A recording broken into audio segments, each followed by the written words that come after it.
Hari biasa saat Lei pergi ke supermarket untuk membeli perbekalan. Semuanya seperti biasa sampai tiba-tiba, entah dari mana, portal muncul dan monster berhamburan keluar.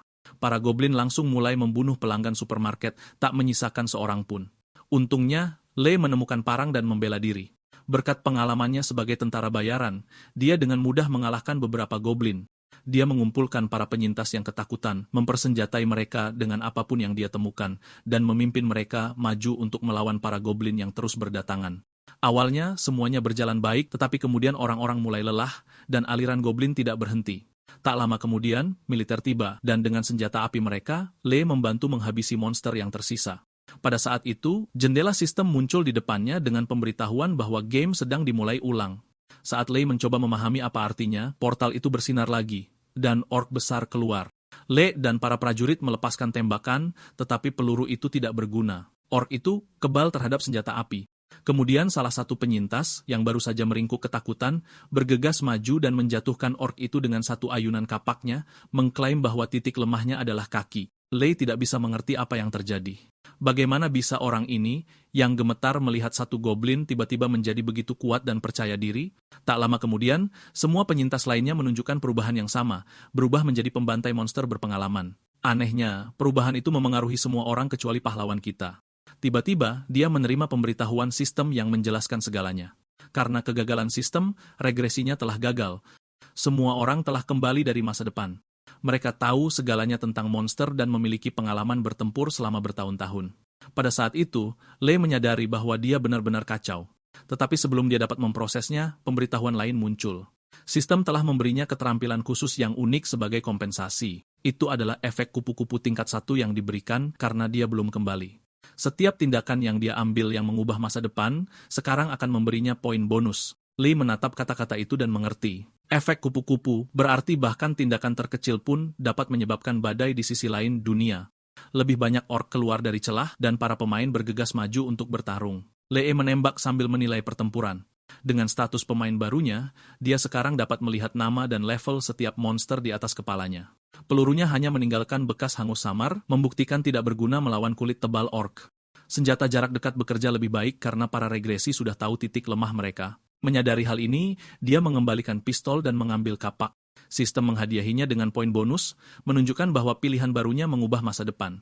Ketika seorang orc menyerang, dia melemparkan kapak ke lututnya dan menghabisinya dengan tebasan bersih. Poin lain muncul. Kim memperhatikan dan menjelaskan bahwa di masa lalu, dia menggunakan gergaji mesin alih-alih kapak.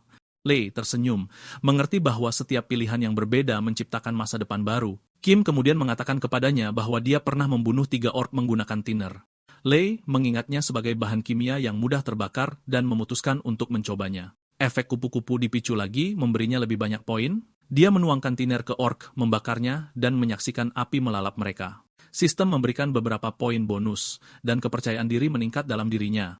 Sebuah pesan muncul mengumumkan pencapaian pemula beraninya dan memberikan keterampilan baru yang disebut armor. Aura hijau mengeras di sekitar tubuhnya, mengejutkan semua orang di dekatnya. Kim mengutuk dengan frustrasi, dan pemain lain mengeluh bahwa Lei selalu mendapatkan kekuatan ini. Lei menyadari ini pasti keterampilan yang sama yang dia miliki sebelumnya karena efek kupu-kupu tidak aktif. Saat celah mulai bergemuruh lagi, semua orang berbalik ke arahnya, bersiap untuk apa yang akan datang selanjutnya. Lei berdiri di depan celah saat jendela sistem muncul, menamainya ruang bawah tanah goblin dan orc dengan kesulitan D-. Dia mempelajari layar dan menyadari game ini tampaknya dirancang untuk menghapus umat manusia. Setiap ruang bawah tanah berisi sejumlah monster yang akhirnya keluar melalui gerbang, dan menutup gerbang adalah satu-satunya cara untuk menghentikan mereka. Dia menoleh ke para pemain dan mendesak mereka untuk membersihkan ruang bawah tanah dengan cepat. Dia ingat kesulitan memengaruhi hadiah dan tingkat keterampilan, tetapi tujuannya bukanlah jarahan. Dia ingin menguji keterampilan armor barunya dan statistik yang diperoleh dari efek kupu-kupu. Dengan 15 poin bonus di tangan, dia menginvestasikan semuanya ke dalam kekuatan, meningkatkannya dari 1 menjadi 16. Percaya diri dengan pengalamannya dengan goblin dan orc, dia memasuki gerbang. Para pemain mengikuti dengan Kim di belakang, bertanya-tanya apakah Lei telah menaklukkan tempat ini di kehidupan masa lalunya. Di dalam, seekor goblin melompat dari bayang-bayang dan menggigit lengan Lei. Armor aktif secara instan, menghalangi serangan. Dia menghancurkan tengkorak goblin dengan satu tangan dan mendapatkan poin bonus lain. Yang lain menatap tak percaya saat kekuatannya tumbuh pesat hanya dalam beberapa jam. Seorang pemain wanita menyebutnya tidak mungkin, dan Kim bergumam bahwa armor pasti menjadi alasan mengapa Lee pernah menjadi pemain terkuat di Korea. Ketika Lee menolak kata-katanya, kecemburuan menguasai Kim. Dia mengambil gergaji mesin dan menyerang, tetapi bilahnya tidak dapat menembus armor yang bersinar. Lee tersenyum dingin, menghancurkan gergaji mesin, dan mencengkram leher Kim. Saat Kim terengah-engah ketakutan, Lee mengingat kebenaran medan perang. Keserakahan selalu berakhir dengan kehancuran. Dia menyadari para regresi ini berpikir mereka bisa mencuri apa yang pernah dia miliki. Memperbaiki pandangannya pada yang lain, dia memperingatkan mereka untuk menjauh. Kemudian dia memutar leher Kim dan membiarkan tubuh itu jatuh. Keheningan yang berat menyusul. Lee mengingatkan dirinya sendiri bahwa hukum lama dunia tidak lagi penting. Permainan telah dimulai, dan belas kasihan hanya mengarah pada kelemahan. Dia menghadapi para pemain yang gemetar dan menyuruh mereka pergi jika mereka menghargai hidup mereka. Lee menatap mayat Kim dan menyadari betapa kejamnya permainan ini sebenarnya. Jendela inventaris melayang di atas tubuh, menawarkan barang-barangnya kepada orang lain. Dia bergumam tentang kenyamanannya dan mengambil kalung juara goblin, mencatat bahwa sekarang memiliki pemilik baru. Sistem menghadiahinya dengan poin bonus karena mengubah masa depan. Kalung itu sangat meningkatkan kekuatan dan kelincahannya, memberinya kekuatan yang sama dengan naik level 2 kali. Mungkin nilainya akan turun nanti, tapi untuk sekarang ini berguna.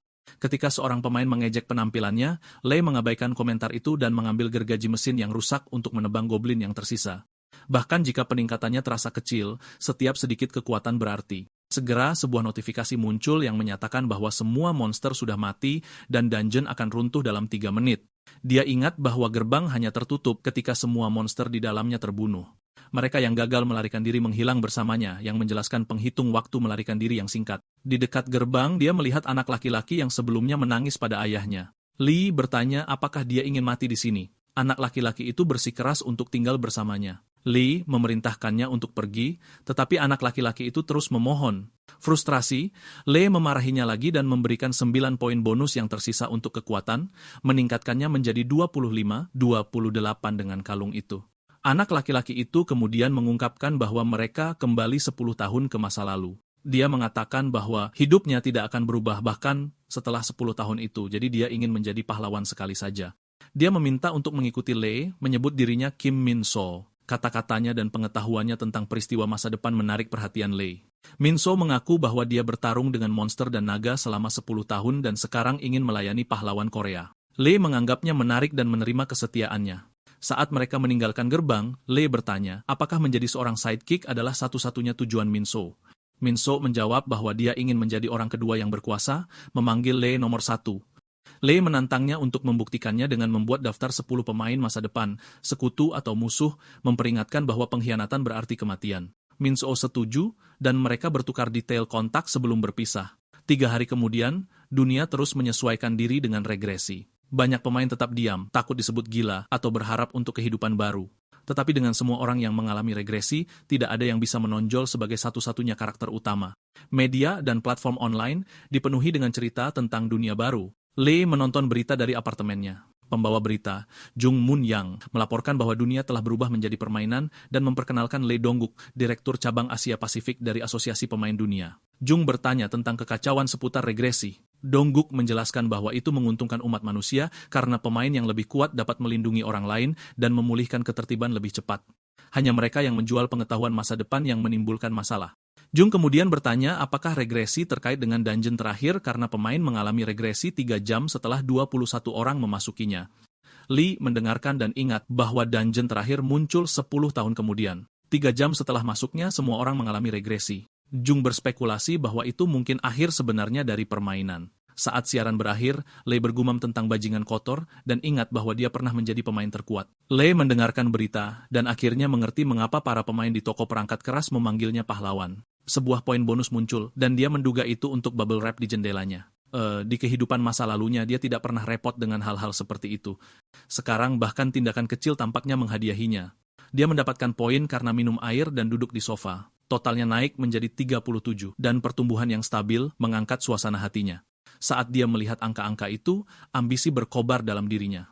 Dia bertanya-tanya bagaimana dia menjadi pemain terkuat Korea sebelumnya tanpa keterampilan efek kupu-kupu. Dia belajar sejak awal bahwa yang lemah harus menyerah kepada yang kuat dan keyakinan ini mendorongnya untuk mengejar kekuasaan melalui uang dan pertempuran. Sekarang dengan jalan nyata menuju kekuatan absolut, dia merasakan mimpi itu kembali. Hitung mundur berita berakhir mengungkapkan patung Lei Huayun, Park Mo Sung, dan Choi Chul Sung, para pahlawan yang memasuki dungeon terakhir. Melihat patungnya sendiri mengejutkannya. Rasanya aneh untuk dipuja seperti ini hanya 3 hari setelah regresi. Dia ingat menjadi tentara bayaran dengan bayaran tertinggi di kehidupan masa lalunya, senjata yang dibeli orang untuk perang. Saat itu, ketenaran tidak berarti apa-apa baginya, tetapi sekarang rasanya berbeda. Reporter itu menjelaskan bahwa semua pemain mengalami regresi setelah peristiwa dungeon, menunjukkan bahwa sesuatu di dalam menyebabkan hal itu. Dongguk menambahkan bahwa ketiga pahlawan telah menghilang, bersembunyi untuk melindungi keterampilan dan item langka mereka. Yang bertanya apakah ini benar, dan Dongguk membenarkannya. Kemudian dia menyebutkan aturan baru. Para pahlawan yang memasuki dungeon terakhir sekarang dimaafkan atas kejahatan apapun. Lee mematikan TV sebelum mendengar lebih banyak. 2 hal menjadi jelas baginya. Banyak yang memburunya, dan dia sekarang dapat secara legal melawan balik. Dia mengenakan jaketnya dan melangkah keluar. Berlari melalui jalanan, dia menyadari bahwa dia tidak pernah datang ke alun-alun Guangxuan di kehidupan masa lalunya. Setiap langkah membuktikan bahwa masa depan sudah berubah. Dia menghabiskan poin bonusnya untuk kelincahan, meningkatkannya menjadi 52. Sambil berlari, dia merenungkan bagaimana orang lain fokus pada kekuatan atau mana. Baginya, jalan yang biasa tidak lagi berlaku. Poin bonusnya tumbuh lebih cepat daripada siapapun, menjadikannya pengecualian. Dia mencapai alun-alun yang ramai. Mengenakan hoodie dan masker, dia bergumam bahwa ini gila. Jika orang tahu siapa dia, kekacauan akan pecah. Dia mengamati kerumunan dan merasakan senjata tersembunyi di inventaris mereka. Semua orang ingin terlihat kuat.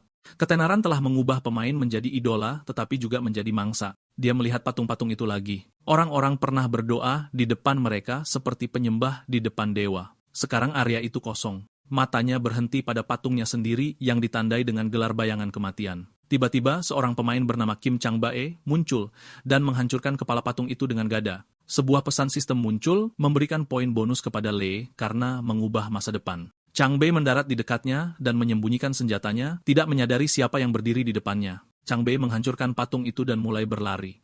Lee mengikuti, tetapi dengan kelincahannya di atas 50, gerakannya terasa lebih sulit dikendalikan. Setelah pengejaran singkat, dia menangkap Chang-bae dan mencengkeram lehernya. Dia menarik topengnya, dan ketakutan di mata Chang-bae menunjukkan pengakuan. Lee menuntut untuk tahu kemana dia pergi. Chang-bae mencoba meraih gada miliknya, tetapi Lee meraih tangannya dan mengambilnya. Senjata itu dulunya milik seorang juara orc dan memiliki peluang untuk memberikan efek setrum, meningkatkan serangan dan kekuatan. Lee bertanya bagaimana Chang-bae mendapatkan senjata langka seperti itu hanya dalam 5 hari. Yakin dia pasti anggota guild, Lee mempererat cengkeramannya dan mengingatkannya tentang kekebalannya terhadap kejahatan. Chang-bae tersengal-sengal mencari udara dan memohon untuk dilepaskan. Lee menuntut namanya di guild. Dengan gemetar, Chang-bae mengakui dia berasal dari guild umum. Lee memerintahkannya untuk melanjutkan. Ketika Lee menyinggung proyek Lei Huayun, Chang-bae mengungkapkan bahwa itu adalah rencana oleh guild untuk mengumpulkan semua keterampilan dan item yang pernah dimiliki Lee.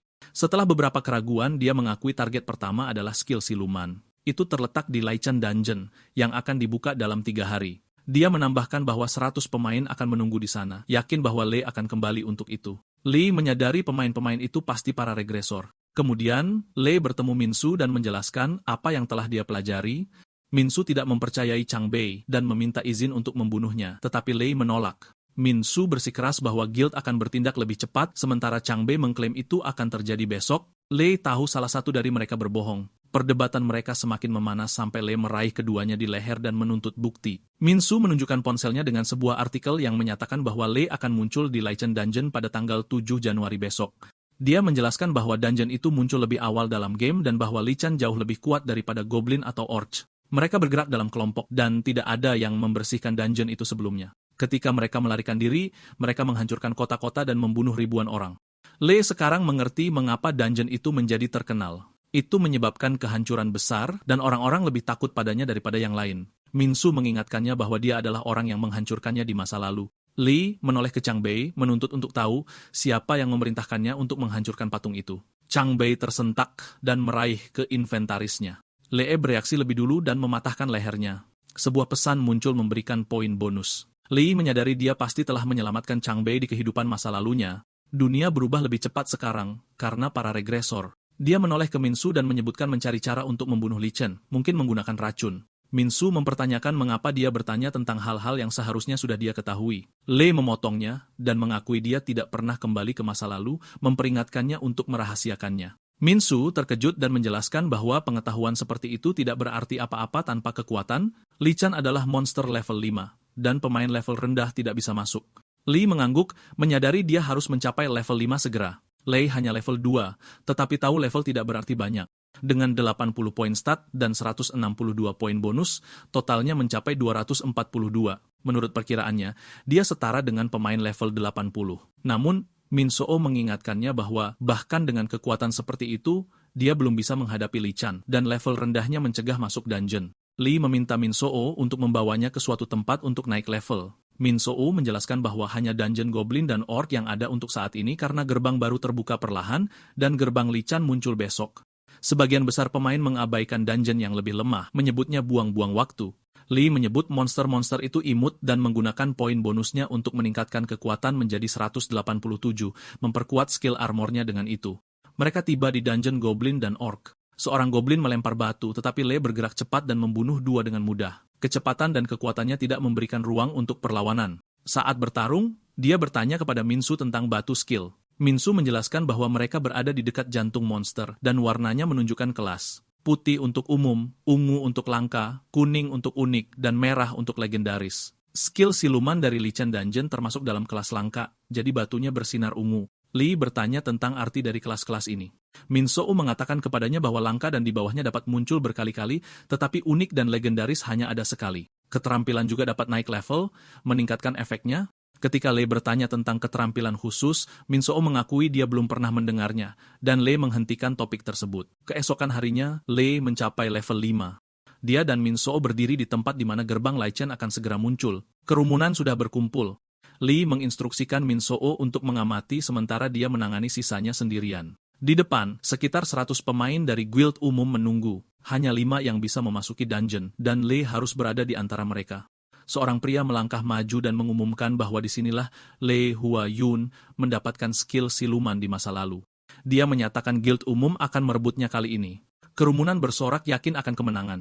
5 menit kemudian, hitungan mundur dimulai. Ketika itu berakhir, gerbang terbuka. Le menerobos maju sebelum ada yang bisa bereaksi. Para pemain berteriak dan mencoba menghalangi dia, tetapi tidak ada yang bisa menandingi kecepatannya. Dia mencapai gerbang terlebih dahulu dan masuk, diikuti oleh 4 lainnya. Sistem mengumumkan dungeon sudah penuh. Di luar, Min Soo menyaksikan dengan kagum, menyadari Le telah melampaui apa yang bisa dicapai oleh regresor manapun hanya dalam 5 hari. Begitu mereka melihat Le, salah satu pemain berteriak untuk bersiap. 3 mengeluarkan cambuk koki goblin untuk menahan tangan dan lehernya, sementara yang keempat melemparkan jaring ke atasnya. Rencana mereka sudah jelas. Mereka tahu mereka tidak bisa mengalahkannya dan mencoba menjebaknya sebagai gantinya. Li mengaktifkan skill armornya dan dengan mudah membalikkan situasi, mengikat mereka sebagai gantinya. Saat mereka berjuang di bawah jaring, para Lycan menyerbu dengan geraman marah. Le bertanya-tanya apakah kemarahan adalah bagian dari sifat mereka. Para pemain yang terjebak memohon ampun, mengakui bahwa mereka hanya mengikuti perintah. Sebelum mereka bisa menjelaskan lebih lanjut, para Lycan menyerang. Para pemain mengira semua orang akan mati, tetapi Le menghancurkan binatang-binatang itu tanpa usilia. Dia ingat bahwa serigala dan anjing memiliki titik lemah yang sama, yaitu moncongnya. Beberapa tahun lalu, seekor anjing pelacak pernah menggigitnya saat misi, dan dia menaklukkannya dengan mencengkram moncongnya. Mengingat hal itu, dia meraih moncong para Lycan dan menghancurkannya. Monster-monster itu jatuh, tidak bisa bergerak. Ketika para pemain bertanya mengapa dia tidak menghabisi mereka, Le menjelaskan bahwa membunuh semua monster akan meruntuhkan dungeon dan menutup gerbang. Dia berencana untuk menemukan Lycan dengan batu keterampilan terlebih dahulu, dan kemudian menyelinap keluar diam-diam sebelum ada orang di luar yang menyadarinya.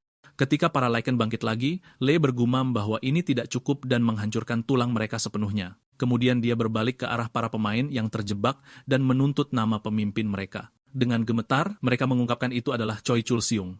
Le mengingat nama yang terukir di samping patungnya sendiri dan bertanya apakah Choi memerintahkan mereka untuk datang untuk keterampilan siluman. Mereka mengakuinya, menjelaskan bahwa mereka hanya mengikuti perintah, tetapi satu orang menuduh yang lain berkhianat. Le meraih orang yang berteriak dan mematahkan bahunya, mengingatkan mereka bahwa dia tidak di sini untuk bermain-main. Dia mengenali Choi Chul Seung, pemimpin guild umum yang pernah bertarung di sampingnya di dungeon terakhir. Meskipun tidak pernah menjadi towaris sejati, Koi tetap menjadi bagian dari timnya. Sekarang orang yang sama telah berbalik melawannya. Tetapi Lei tidak merasakan pengkhianatan, mengetahui dunia berjalan dengan kepentingan diri sendiri. Saat lebih banyak Lichan muncul, Lei memperhatikan bahwa ketika beberapa mati yang baru muncul untuk menjaga jumlah mereka tetap, dungeon ini memungkinkan 25 pada satu waktu, yang menguntungkannya. Dia meninggalkan jaring dari para pemain yang terikat dan bergumam bahwa Chul Siong harus mengerti mengapa anak buahnya harus mati, lalu melemparkan mereka ke arah Lichan yang menyerang. Dungeon hanya memungkinkan 5 pemain sekaligus. Jadi ketika satu kelompok mati, yang lain bisa masuk. Segera, pemain baru masuk dan menemukan kepala rekan-rekan mereka yang terpenggal. Kemarahan mendorong mereka maju, tetapi Lee mengalahkan mereka dengan mudah dan mengikat mereka juga. Ketika dia menuntut untuk mengetahui Lichan mana yang membawa batu keterampilan, seseorang mengungkapkan itu adalah yang dengan alis putih. Kerjasama cepat mereka menunjukkan bagaimana ketakutan telah menghancurkan mereka. Lee mencari dan menemukan Lycan yang terluka. Dia merobeknya dengan tangan kosong, darah dan daging berceceran di sekitarnya. Merasa jijik, dia berpikir bahwa Min Soo harus menangani pekerjaan seperti itu di masa depan. Di dalam, dia menemukan batu yang berisi keterampilan siluman. Para tahanan berbisik bahwa itu adalah keterampilan yang sama yang digunakan oleh seorang pahlawan di dungeon terakhir dan menyesali kehilangan kesempatan untuk mengklaimnya. Lee mempertimbangkan untuk menjual batu itu untuk kekayaan, tetapi memutuskan sebaliknya. Sejak permainan dimulai, kekuatan telah berdiri di atas segalanya. Dia mengingat masa kecilnya sebagai yatim piatu dan perang yang dia selamatkan. Kekuatan sejati sekarang berada dalam jangkauannya, dan dia akan merebutnya untuk membentuk sejarah baru. Dia menelan batu itu, tetapi sebuah pesan menyatakan bahwa keterampilan itu terkunci sampai level 10. Frustrasi meningkat karena levelnya saat ini adalah 6. Dengan Smelos, dia memutuskan untuk tumbuh lebih kuat. Dia menggunakan 102 poin bonusnya untuk meningkatkan kekuatan, meningkatkannya menjadi 289. Mengetahui orang-orang guild menunggu di luar, dia menyadari pertarungan langsung akan berbahaya. Untuk tetap aman, dia menyisakan satu Lichan, sehingga dungeon tetap terbuka. Lebih banyak akan muncul, membiarkannya berlatih lebih jauh. Dengan kekuatannya yang besar, bahkan Lichan level 5 tidak menimbulkan tantangan. Dia fokus mengendalikan kekuatannya untuk menghindari membunuh mereka terlalu cepat. Setelah bertarung dengan mantap, dia mencapai level 10. Keterampilan siluman terbuka, dan dia mengaktifkannya, mengubah tangannya menjadi transparan, sementara pakaiannya tetap terlihat. Para pemain menjelaskan bahwa pada level yang lebih tinggi, bahkan pakaian pun menghilang. Lei memeriksa keterampilannya dan melihat tingkat kemajuan di samping masing-masing. Ketika mereka memastikan bahwa ketidakberwujudan penuh dimulai pada level 2, dia menanggalkan pakaiannya dan mengaktifkan keterampilan itu lagi, menghilang sepenuhnya. Dia menyadari para pemain ini datang untuk keterampilan yang sama yang pernah dia miliki di kehidupan masa lalunya. Jika mereka berhasil, mereka akan membunuhnya untuk itu. Saat dia bersiap untuk pergi, para Likin mendekat di sekitar para pemain yang terikat yang memohon ampun. Lei memerintahkan mereka untuk diam dan pergi tanpa menoleh ke belakang. Di luar gerbang, kerumunan memperhatikan bahwa gerbang itu telah dibuka lagi. Mereka berbisik, bertanya-tanya siapa yang meninggal dan siapa yang akan pergi berikutnya. Pada saat yang sama, Lei melangkah keluar tanpa terlihat di bawah siluman. Mengamati orang-orang yang gelisah, dia bergumam bahwa pemandangan itu layak untuk dilihat. Kemudian dia melihat Min Soo menepuk bahunya dan menyuruhnya untuk tetap tenang sebelum menunjuk ke arah taksi untuk mereka naiki. Kemudian saat menelusuri berita, Lei membaca laporan tentang kembalinya dan insiden Dungeon Lichan. Judul berita menyebut metode berburu yang mengejutkan dan menunjukkan mayat 8 anggota guild umum yang dibunuh oleh Lichan. Min Soo menunjukkan kepadanya siaran langsung di mana pembawa acara membahas penampilan Lei. Satu menyebutkan kepercayaan dirinya yang tenang sebelum dungeon terakhir di kehidupan mereka sebelumnya, ketika dia mengangkat jari tengahnya ke wartawan dan menjadi simbol perlawanan. Mereka sekarang memperdebatkan apakah ketenarannya hanya berasal dari sikap itu atau sesuatu yang lebih. Diskusi beralih ketika Park Jong-sik, ketua Asosiasi Keterampilan dan Teknologi Pemain, bergabung dalam siaran. Dia mengklaim bahwa saat Lei muncul di Dungeon Lichan, permainan secara efektif berakhir. Pernyataannya menyebabkan kemarahan, dan bahkan Lei pun terkejut. Pembawa acara menuduh Jong-sik menyebarkan kebingungan, tetapi dia tetap teguh. Dia menjelaskan bahwa timnya mempelajari mayat Lichan dan menemukan setiap tengkorak dilubangi oleh satu pukulan. Mengingat kekerasan tulang Lichan, kekuatan seperti itu hanya bisa datang dari pemain level 40 dengan semua poin dalam kekuatan. Ketika ditanya apakah peralatan khusus dapat menjelaskannya, Jong-sik menyangkalnya, mengatakan tidak ada item yang diketahui dapat menyebabkan tingkat kerusakan itu. Sambil memegang kepala Lichan, dia menunjuk ke luka dan mengklaim Le Huayun menghancurkan tengkorak mereka dengan jentikan jarinya. Beberapa pembawa acara tertawa, yang lain menuntut pengunduran dirinya. Lee merefleksikan bahwa mereka yang menyangkal kata-kata Jongsik adalah orang-orang dengan kekayaan dan pengaruh, guild, asosiasi, dan industri yang mendapat keuntungan dari permainan. Mereka takut kebenaran akan menghancurkan semangat dan mengurangi keuntungan. Jongsik mengakhiri dengan mengatakan bahwa jika permainan mencapai tahap akhirnya lagi, Lee pasti akan menjadi salah satu yang menyelesaikannya. Pembawa acara menolak klaimnya, meskipun satu orang dengan bercanda menghubungkan gerakan masa lalu Lee dengan kekuatan saat ini. Lee bergumam tidak percaya dan mempertanyakan bagaimana dia menjadi pembawa acara. Dia merenungkan bahwa jalannya sekarang berbeda dari kehidupan sebelumnya. Hanya kekuatannya yang tetap sama. Dia menyadari bahwa tanpa level yang lebih tinggi, stat saja tidak berguna. Dia tidak bisa memasuki ruang bawah tanah licin atau menggunakan stealth dengan benar pada awalnya karena batasan level. Untuk tumbuh lebih kuat, dia membutuhkan lebih banyak pengalaman. Dengan tekad, Lee mulai berburu licin di ruang bawah tanah lain. Apa yang dulu terasa memuaskan sekarang terasa membosankan. Dia bergumam bahwa dia bosan dengan mereka dan menginginkan sesuatu yang baru. Min Su memperingatkan bahwa ini masih merupakan tempat berburu terbaik, tetapi Lee bertanya tentang ruang bawah tanah berikutnya. Min Su menyebutkan ruang bawah tanah monyet biru level 14, meskipun belum ada pemain yang bisa memasukinya karena baru 5 hari berlalu. Lee melihat sebuah peluang.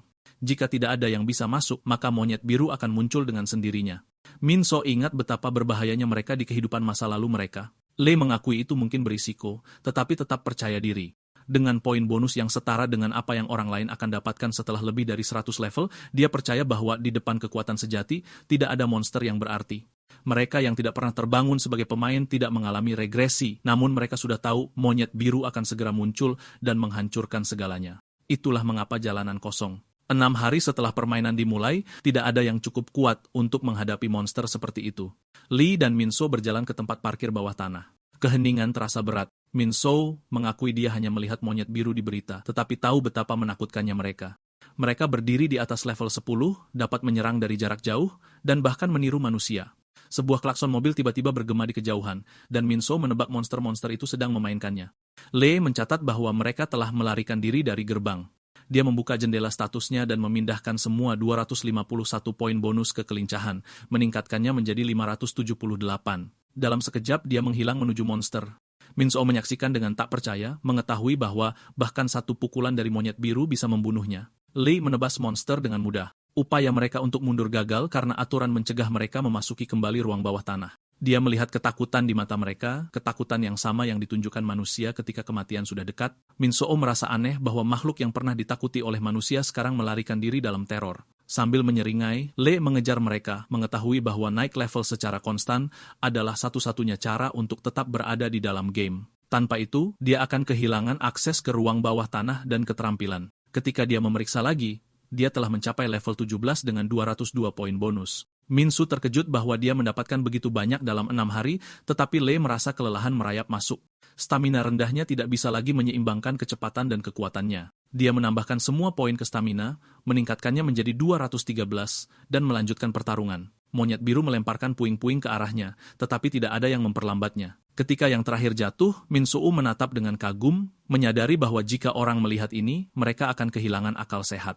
Lee kemudian ingat kamera keamanan merekam segalanya. Berdiri di dekat gerbang, Min menyarankan untuk menghancurkannya.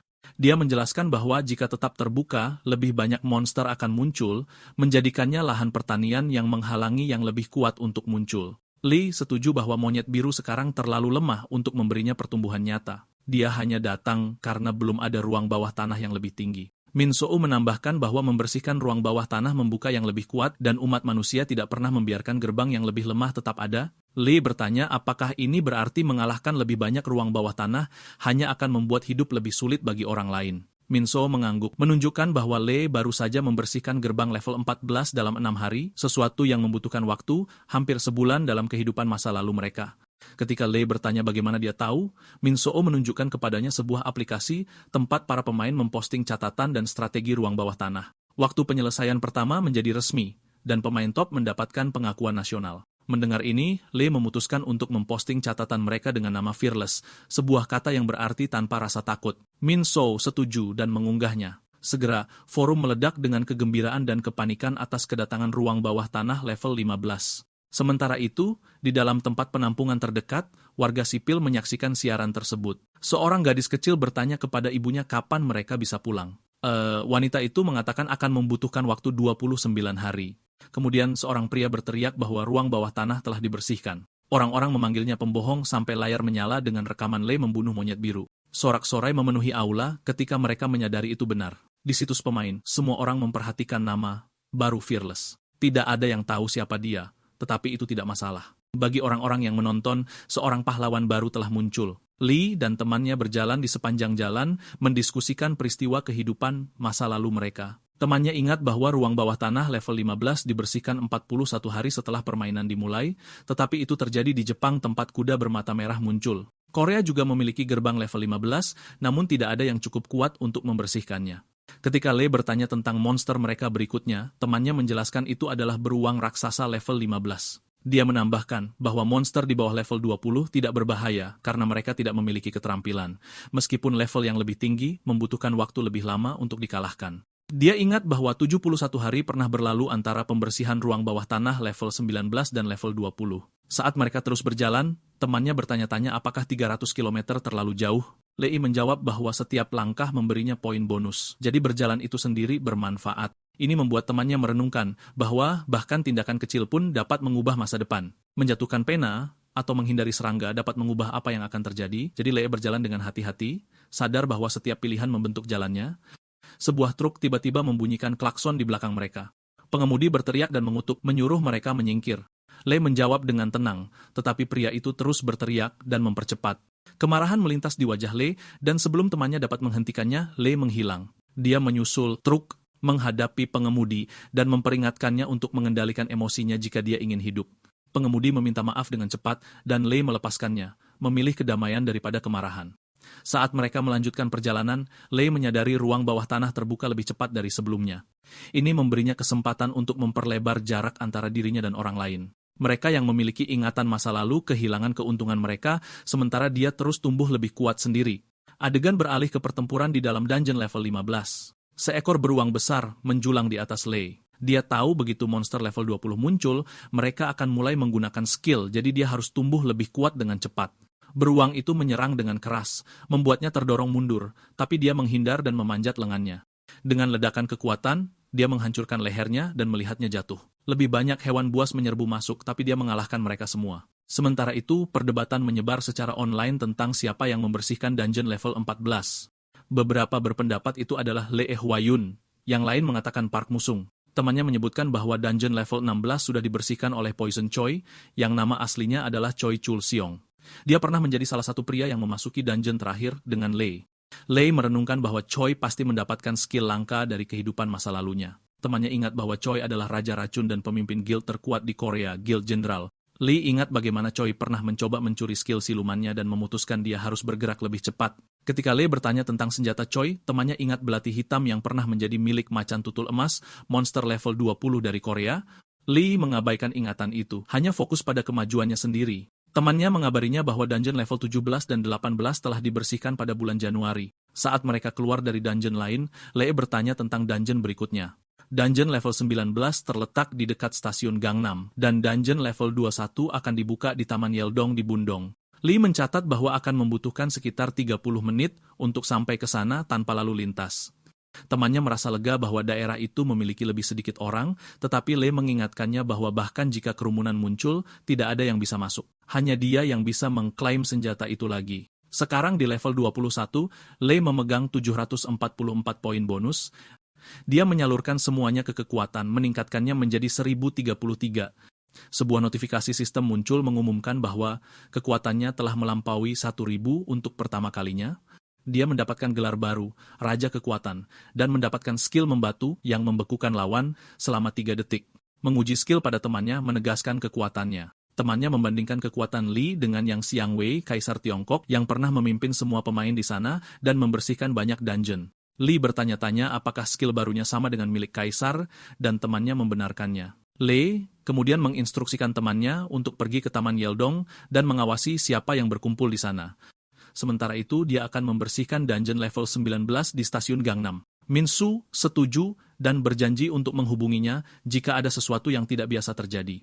Dengan itu, mereka berpisah, masing-masing bergerak menuju tugas berikutnya. Lei berdiri di depan gerbang level 19, mengetahui dia harus membersihkannya untuk membuka dungeon macan tutul emas, level 20. Tempat itu dipenuhi dengan tikus tanah bermata merah. Dia ingat bahwa gerbang level 20 akan terbuka begitu dungeon level 19 manapun dibersihkan. Tetapi karena tidak ada orang lain yang tampaknya mampu, dia memutuskan untuk mengambil tugas itu sendiri. Tentara mengelilingi daerah itu mengelola evakuasi. Salah satu dari mereka menghentikan Lei dan meminta identifikasi.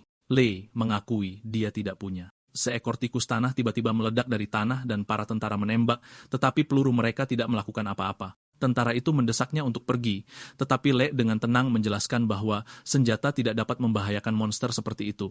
Ketika ditanya apakah dia seorang pemain, dia mengangguk. Tikus tanah lain muncul di belakang mereka. Lei mengaktifkan skill membatunya, membekukannya di udara, lalu menghancurkan lehernya. Melihat ini, tentara itu minggir dan membiarkannya lewat. Di dalam, Lei mempelajari dungeon. Tikus tanah tidak hanya kuat tetapi licik, bersembunyi jauh di bawah tanah. Mengetahui dia tidak bisa menggali mereka, dia mengambil bulu monyet biru dari inventarisnya, membakarnya melepaskan asap beracun yang memancing monster. Asap menyebar melalui liang, memaksa tikus tanah untuk muncul ke permukaan. Lei menangkap masing-masing dan membunuh mereka dengan mudah. Segera semua 15 tergeletak mati.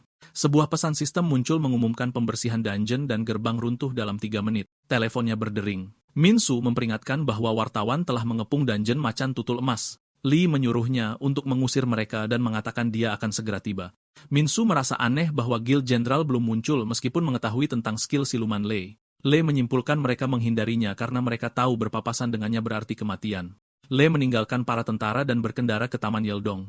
Ketika dia tiba, tempat itu ramai. Jengkel, dia menelepon Minso, mengingatkannya dia seharusnya membersihkan area itu. Minso menjelaskan dia sudah mencoba, tetapi tidak ada yang mendengarkan. Lei keluar, bertekad untuk menanganinya sendiri. Begitu para wartawan melihatnya, mereka bergegas maju meneriakkan namanya, pertanyaan berhamburan dari segala arah. Beberapa menyalahkannya, karena menurunkan moral pemain. Yang lain menuduhnya menyebabkan kekacauan dengan pembersihan dungeonnya yang cepat. Beberapa bahkan memohon tanda tangan dan foto. Kebisingan itu membuatnya kesal. Setelah bertahun-tahun berperang, dia telah belajar menghargai keheningan. Dia menatap kerumunan dan menyatakan bahwa kelemahan bukanlah dosa, tetapi menyalahkan orang lain untuk itu adalah mereka yang melakukannya harus membusuk di neraka. Kata-katanya yang tajam membungkam kerumunan untuk sesaat. Kemudian seorang wartawan menyinggung Boward, seorang pemain Kanada yang pernah memasuki dungeon terakhir. Boward mengklaim Lei kuat sekarang, tetapi akan menjadi yang terlemah di antara pemain level tinggi nanti. Lei bertanya stasiun mana yang memiliki peringkat tertinggi. Ketika mereka menunjuk ke seorang wartawan, dia berbalik ke arah kamera, mengangkat jari tengahnya, dan menyampaikan jawabannya kepada Boward.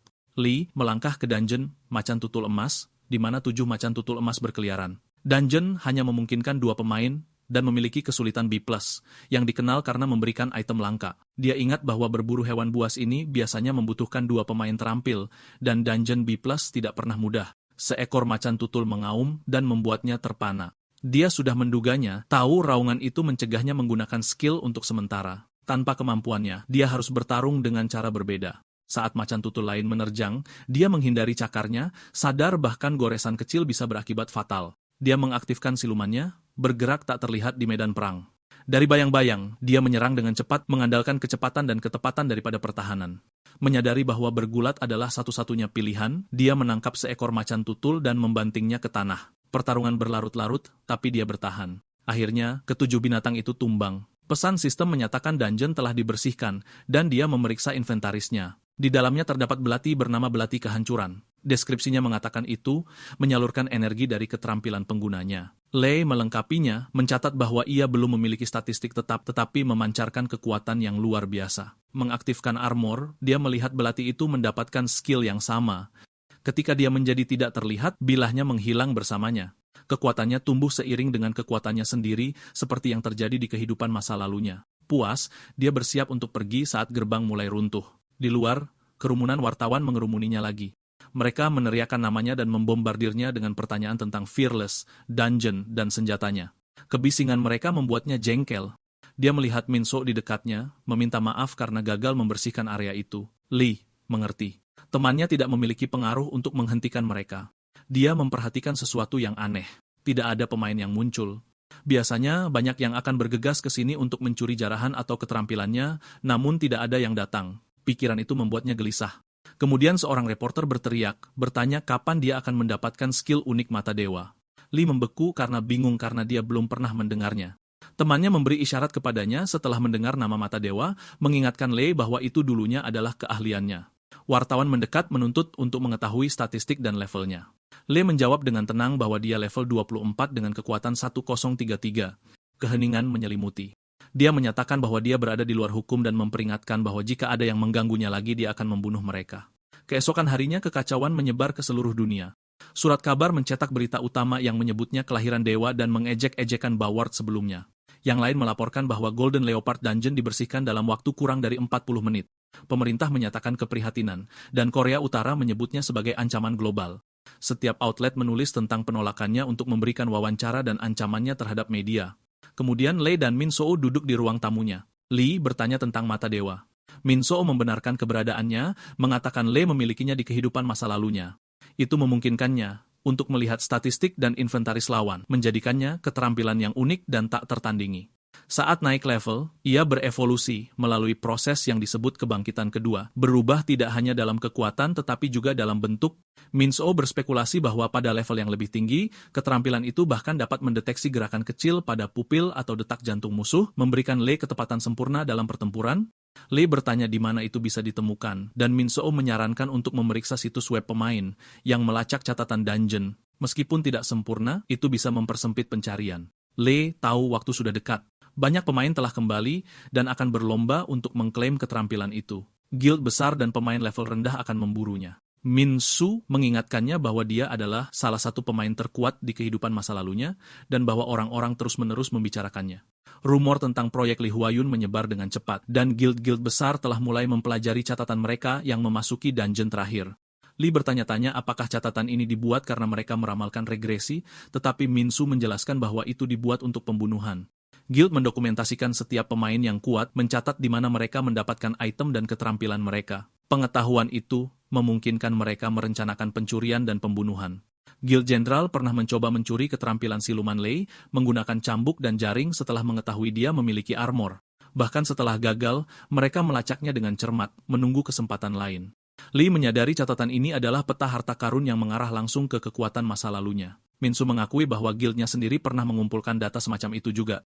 Keterampilan dan item adalah segalanya di dunia ini, dan membunuh menjadi bagian alami dari kelangsungan hidup. Dengan melacak gerbang dungeon, guild dapat menebak dengan tepat kapan seseorang memperoleh skill baru. Lee merenungkan bahwa Guild Jenderal yang dipimpin oleh Raja Racun Choi Chul Siong adalah yang paling kuat di Korea dan salah satu saingan lamanya. Mereka sudah mengetahui keterampilan masa lalunya, dan sekarang mungkin mengejar sesuatu yang lebih besar, mata dewa. Min Soo menyarankan mereka mungkin menggunakan ingatan masa lalu mereka untuk menempa senjata ampuh lebih awal. Lee setuju, tetapi menambahkan bahwa mereka kemungkinan menghindari Golden Leopard Dungeon karena dua alasan. Pertama, mereka berencana untuk membiarkannya mengumpulkan keterampilan dan item lamanya, lalu membunuhnya untuk mengambil semuanya sekaligus. Kedua, ketakutan. Kekuatannya telah membuat mereka cukup ketakutan, sehingga tidak ada yang berani menghadapinya lagi. Lee memeriksa situs web game dan melihat bahwa Dungeon Orc Hitam level 21 telah dibersihkan oleh ID Poison Choi. Dia mencatat bahwa Choi bekerja keras. Sebelumnya, pemain dari Amerika Serikat dan Cina berada di papan peringkat. Tetapi dari level 20 dan seterusnya, hanya nama dia dan Choi Chul Siong yang tersisa. Dia sekarang level 25 dengan 732 poin bonus yang dia berikan untuk konsentrasi, meningkatkannya menjadi 733.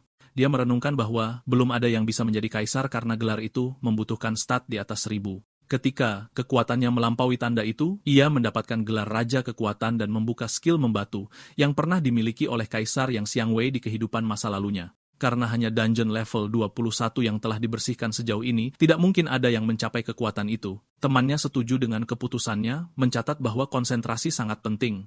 Lee menjelaskan bahwa itu meningkatkan kesadaran tempur, penghindaran, dan presisi, memungkinkannya menggunakan kekuatannya sepenuhnya. Ini juga membantu ketika keterampilan tidak dapat digunakan. Ketika ditanya apakah dia membutuhkan lebih banyak mana, dia menjawab bahwa dia tidak pernah kehabisan karena dia mengendalikannya secara efisien.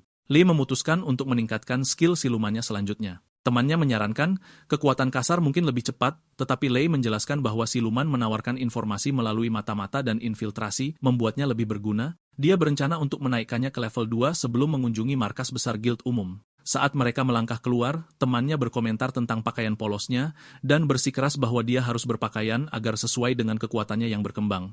Meskipun enggan, Lee setuju dan mengikutinya ke toko yang dikenal dengan pakaian pemain dungeon. Penjaga toko mengenali Lee menawarkan pakaian itu sebagai hadiah untuk menghormatinya. Terhibur dengan gerakan itu, Lee menerima dan pergi setelah berganti pakaian barunya. Dia kemudian bertanya bagaimana cara meningkatkan siluman. Temannya menjelaskan bahwa kemahiran datang dari pemahaman dan berulang kali menggunakan keterampilan tersebut. Tindakan tertentu meningkatkan poin kemahiran, yang memicu notifikasi sistem. Lee berpikir bahwa pemain yang kembali lainnya sudah mengetahui metode ini dan memutuskan untuk mulai menguji. Mereka memasuki ruang bawah tanah, goblin dan orc. Goblin tidak menimbulkan ancaman, jadi Lee fokus pada orc. Dia mengaktifkan siluman saat salah satu meraung di dekatnya, menguji pendekatan yang berbeda. Ketika dia mencoba menggabungkan armor dengan siluman, itu gagal, jadi dia beralih kembali dan menyerang leher orc mendapatkan kemahiran. Menyadari prosesnya berhasil, dia terus berburu sampai siluman mencapai level 2. Sekarang apapun yang menyentuh kulitnya bisa menjadi transparan, tergantung pada mananya. Puas, Lee bertanya tentang markas besar guild umum. Temannya mengatakan kepadanya itu ada di Cheongdam, distrik Gangnam. Lee tersenyum berkomentar bahwa itu pasti tempat yang kaya. Lee berdiri di luar markas besar guild umum dengan skill silumannya aktif. Dua pemain guild berjalan di depannya, mengeluh tentang masalah yang disebabkan oleh Lee Huayun. Satu bergumam bahwa mereka hanya berpura-pura membantu sambil mengumpulkan uang, dan yang lain memperingatkannya untuk tetap diam. Saat mereka menggesek kartu mereka, penjaga menyapa mereka, dan Lee menyelinap masuk di belakang. Satu pemain berhenti, merasakan sesuatu yang aneh, tetapi menolaknya.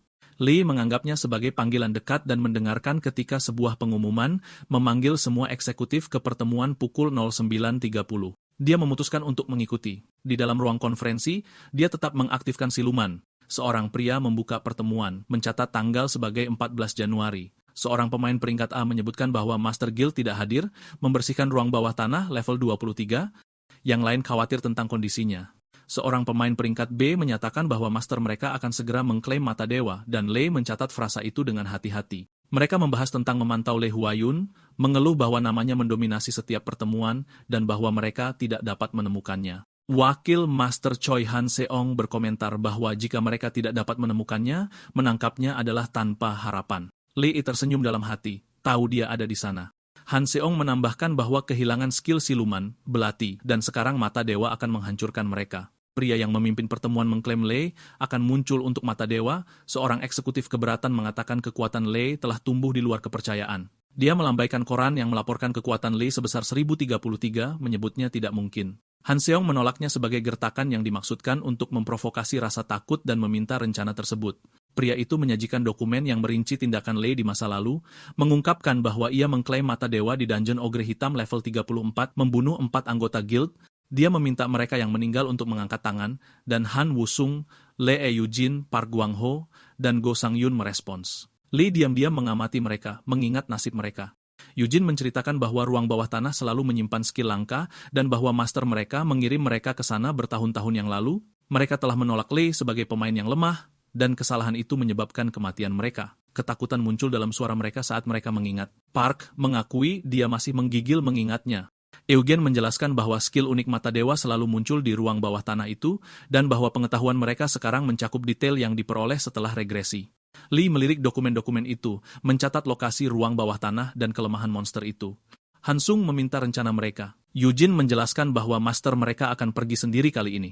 Dan karena hanya mereka dan Lee yang tahu ruang bawah tanah dengan baik, mereka akan mengambil kesempatan untuk membunuhnya dan mengambil mata dewa. Dia mengusulkan menggunakan S2 pada ogre hitam. Pemain lain memprotes, mengingatkannya bahwa obat itu dilarang. Eugene bersikeras tidak ada cara lain untuk menghentikan Lee. Park menambahkan bahwa mereka akan mendukung master mereka dan kembali dengan mata itu. Mendengarkan dari bayang-bayang, Lee diam-diam bertanya-tanya apakah mereka siap mati dengan cara yang sama lagi.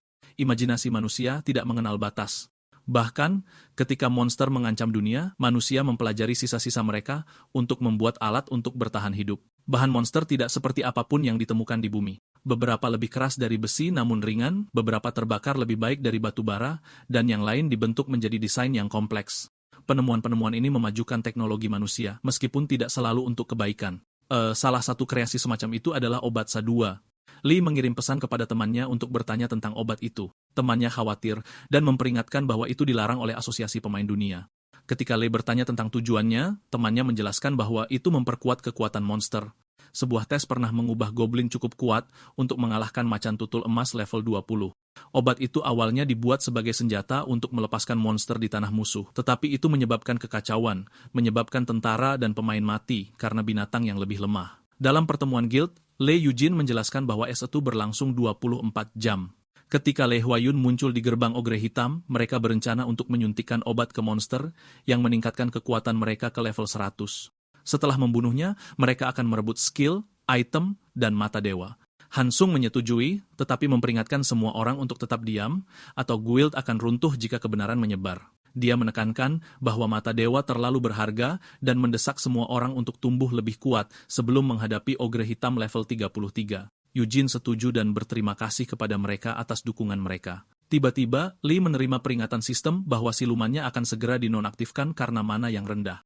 Dia menyesal tidak menginvestasikan lebih banyak poin sebelumnya dan dengan cepat menerapkan semua 243 poin bonus ke mana, meningkatkannya menjadi 341. Yujin merasakan pergeseran tiba-tiba dan mempertanyakan siapa yang baru saja menggunakan skill. Guang Ho menolaknya, tetapi Yujin bersikeras dia merasakan aliran mana yang kuat. Sebelum kecurigaan menyebar lebih jauh, seseorang masuk untuk mengumumkan kedatangan Guildmaster. Choi Chul Seung masuk dan ruangan menjadi tegang. Lee merasakan kekuatan yang terpancar darinya. Chul Seung meyakinkan semua orang bahwa tidak perlu khawatir. Hansung menyebutkan S2 bersikeras itu satu-satunya kesempatan mereka untuk mengalahkan Huai Yun yang kekuatannya tampak mustahil. Chul Seung menjawab bahwa Huai Yun tidak berbohong, meskipun kekuatannya memang sulit dipercaya. Dia kemudian memerintahkan semua orang untuk keluar. Saat Chul Seung lewat, Lee mempertimbangkan untuk menghadapinya, tetapi memutuskan untuk fokus pada arsip. Dia mengikuti seorang pria yang membawa dokumen, menyelinap melalui pintu saat pria itu memindai matanya untuk masuk. Konsentrasinya yang tinggi membuat gerakannya tetap sunyi. Di dalam, dia mengungkapkan dirinya, mengikat pria itu dengan bulu monyet biru, dan merebut catatan dari kehidupan masa lalunya. Dia mempelajari kertas-kertas itu di bawah kerlip korek apinya. Catatan itu terperinci, menggambarkan setiap pertempuran dan setiap pemain yang pernah dia bunuh. Membacanya membawa sedikit rasa sedih.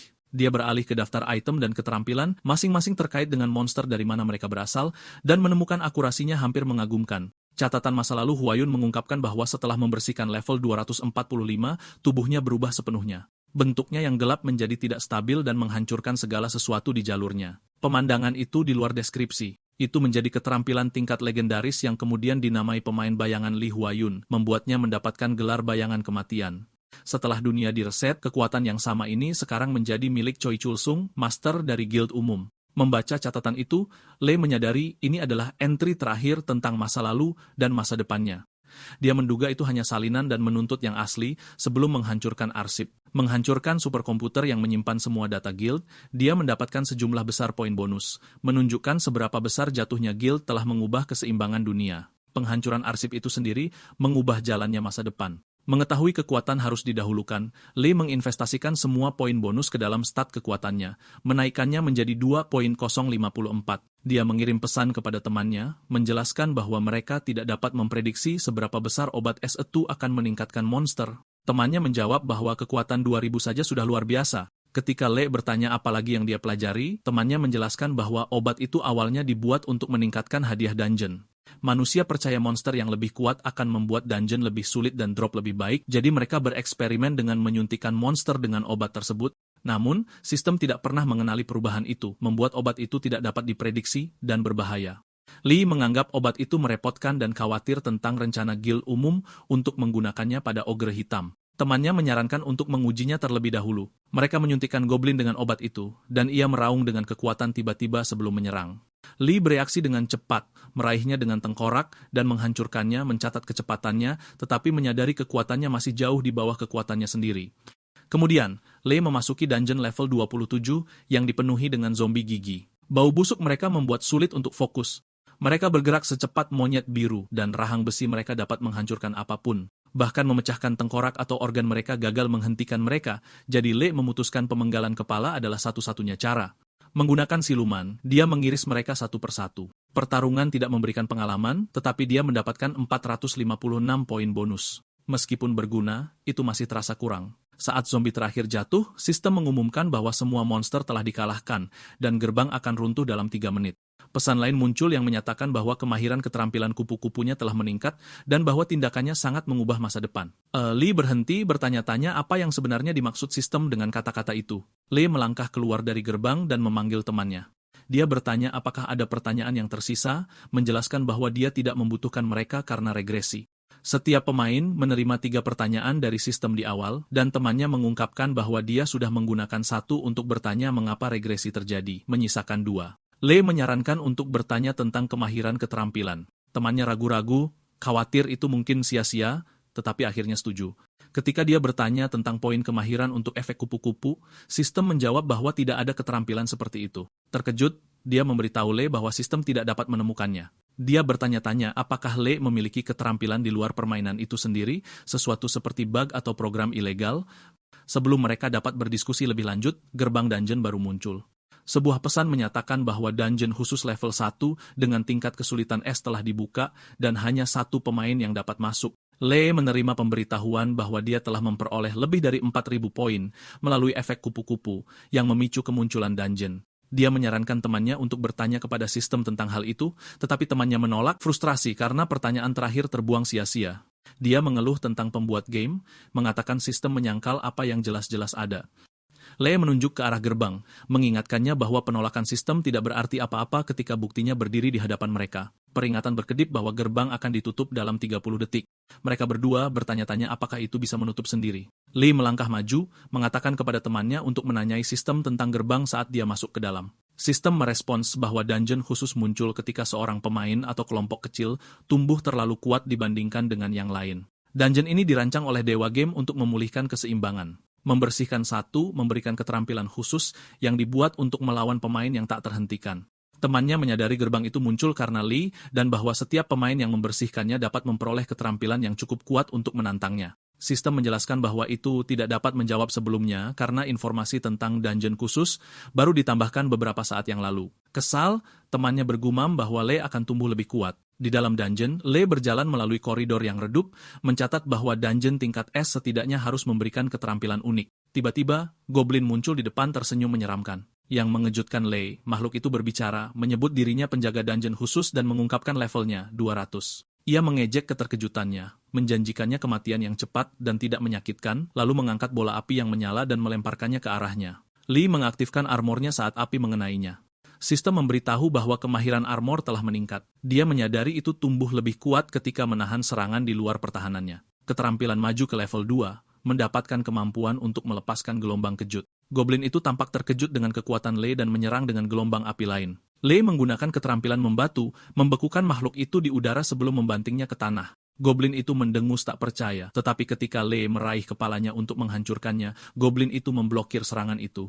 Lee terkejut karena tengkoraknya tetap utuh. Sambil menyeringai, goblin itu memanggil 3 klon. Satu klon memuji kekuatan Lee, sementara yang lain bertanya-tanya bagaimana dia bisa bertahan begitu lama. Mereka meluncurkan ledakan energi, tetapi Lee menghindar dengan cepat. Ketika satu klon menyerang dari belakang, Lee memblokirnya dan menyerang balik. Armornya melepaskan gelombang kejut yang membuat goblin itu terbang. Kekuatan itu membuatnya takjub. Goblin itu menatap klon yang jatuh dengan tak percaya, bergumam bahwa tidak mungkin manusia sekuat ini. Lee menyerang lagi dan menghancurkan klon lainnya. 2 klon yang tersisa mundur, tetapi dia tidak berhenti. Dia memperhatikan pemahaman mereka tentang bahasa manusia sambil mengejar mereka. Mencurahkan semua poin bonusnya ke kekuatan, dia meningkatkannya menjadi 3.486. Lee menyerbu masuk dengan kekuatan luar biasa. Satu klon berteriak bahwa kematian mereka tidak mungkin menjadi bagian dari rencana dewa. Lee meninju, menghancurkannya seketika. Ketakutan memenuhi mata goblin terakhir sebelum Lee menghilang menggunakan siluman dan menusuk lehernya dengan belatinya. Makhluk itu roboh. Dia naik level, menyadari itu adalah hasil dari membunuh monster tingkat tinggi seperti itu. Sebuah pemberitahuan mengumumkan bahwa semua monster telah dikalahkan, dan gerbang akan ditutup dalam 3 menit. Penjaga level 200 telah jatuh, dan keterampilan khusus telah diberikan kepadanya. Kegembiraan muncul di dalam dirinya saat dia menunggu hadiahnya. Lee menerima keterampilan khusus mata pembalikan, yang memungkinkannya untuk membaca ingatan pemain lain. Namun itu tidak dapat membaca ingatan pemain yang lebih kuat darinya dan hanya dapat digunakan sekali setiap 24 jam. Keterampilan ini memiliki kekuatan untuk menutup kesenjangan pengetahuan antara pemain masa lalu dan sekarang, yang dulunya mengandalkan pengalaman dan ingatan untuk tetap unggul. Melangkah keluar dari gerbang, Lee bertemu temannya, yang langsung bertanya apakah dia mendapatkan keterampilan khusus lainnya. Alih-alih menjelaskan, Lei memutuskan untuk menunjukkan dan menggunakan keterampilan itu padanya. Sebuah pesan sistem muncul menanyakan ingatan mana yang akan dilihat. Lei memilih saat mereka berada di supermarket. Ingatan itu terbentang di hadapannya seperti sebuah adegan, lengkap dengan opsi untuk menjeda dan memutar ulang. Dia melompat maju untuk melihat ayah Minso meninggal dan rasa bersalah yang menghantui temannya. Kemudian dia melihat Minso menatapnya dengan kekaguman, percaya Lei bisa mengubah dunia dan mengalahkan semua monster. Lei tersenyum pada apa yang dilihatnya dan mengulangi pikiran temannya dengan keras, membuat Minso tersipu. Menyatakan bahwa mereka akan membunuh setiap monster dan menguasai dunia, Lei melirik lagi ke dalam pikiran temannya dan menangkapnya menyebutnya sebagai tuanku. Dia menggoda Minso, yang menjadi bingung dan memohon padanya untuk berhenti. Lei tertawa dan memutuskan untuk menunggu dungeon level 29. Kemudian, Lei duduk di apartemennya dan mengunggah pembaruan ke situs game, mengumumkan selesainya dungeon zombie gigi emas level 28. Reaksi membanjir masuk. Beberapa menuduhnya tidak adil, yang lain memujinya, dan banyak yang khawatir tentang kehancuran yang disebabkan oleh monster yang lebih kuat. Beberapa meragukan dungeon terakhir dapat diselesaikan, sementara yang lain menyebutnya dewa. Lei mengabaikan perdebatan dan fokus memposting waktu penyelesaiannya karena peringkat resmi oleh pemerintah dan asosiasi pemain dunia bergantung pada mereka. Mencapai 10 besar akan memberinya kebebasan dari hukum dan pajak, tetapi tujuan sebenarnya tetaplah dungeon terakhir yang menjanjikan kekuatan dan ketenaran tak terukur. Minso kembali dengan berita bahwa Choi Chul-seung telah membersihkan dungeon laba-laba beracun Nice, sebuah pencapaian yang tampaknya mustahil tanpa kemampuan baru. Lei mencurigai Choi menginginkan mata dewa dan mengharapkan konfrontasi mereka di dungeon ogre hitam. Adegan beralih ke dungeon level 30 di Korea Selatan yang dikenal sebagai babi hutan bertanduk gelap. Lee menghadapi seekor babi hutan besar yang tanduknya mengembang dengan setiap raungan. Satu serangan bisa membunuhnya, tetapi dia juga tahu nilai tanduk yang sangat besar. Hanya menipis karena mata pembalikan menghabiskan banyak energi. Dengan 112 poin bonus tersisa, dia mengalokasikan semuanya kemana, merasakan kekuatan baru saat dia menyerbu ke arah binatang buas itu. Babi hutan menyerbu ke arah Lei, dan dia mengaktifkan armornya. Mencengkram tanduk mereka, dia membantingnya ke tanah. Tanduk itu menolak untuk patah, yang menjelaskan nilai tingginya.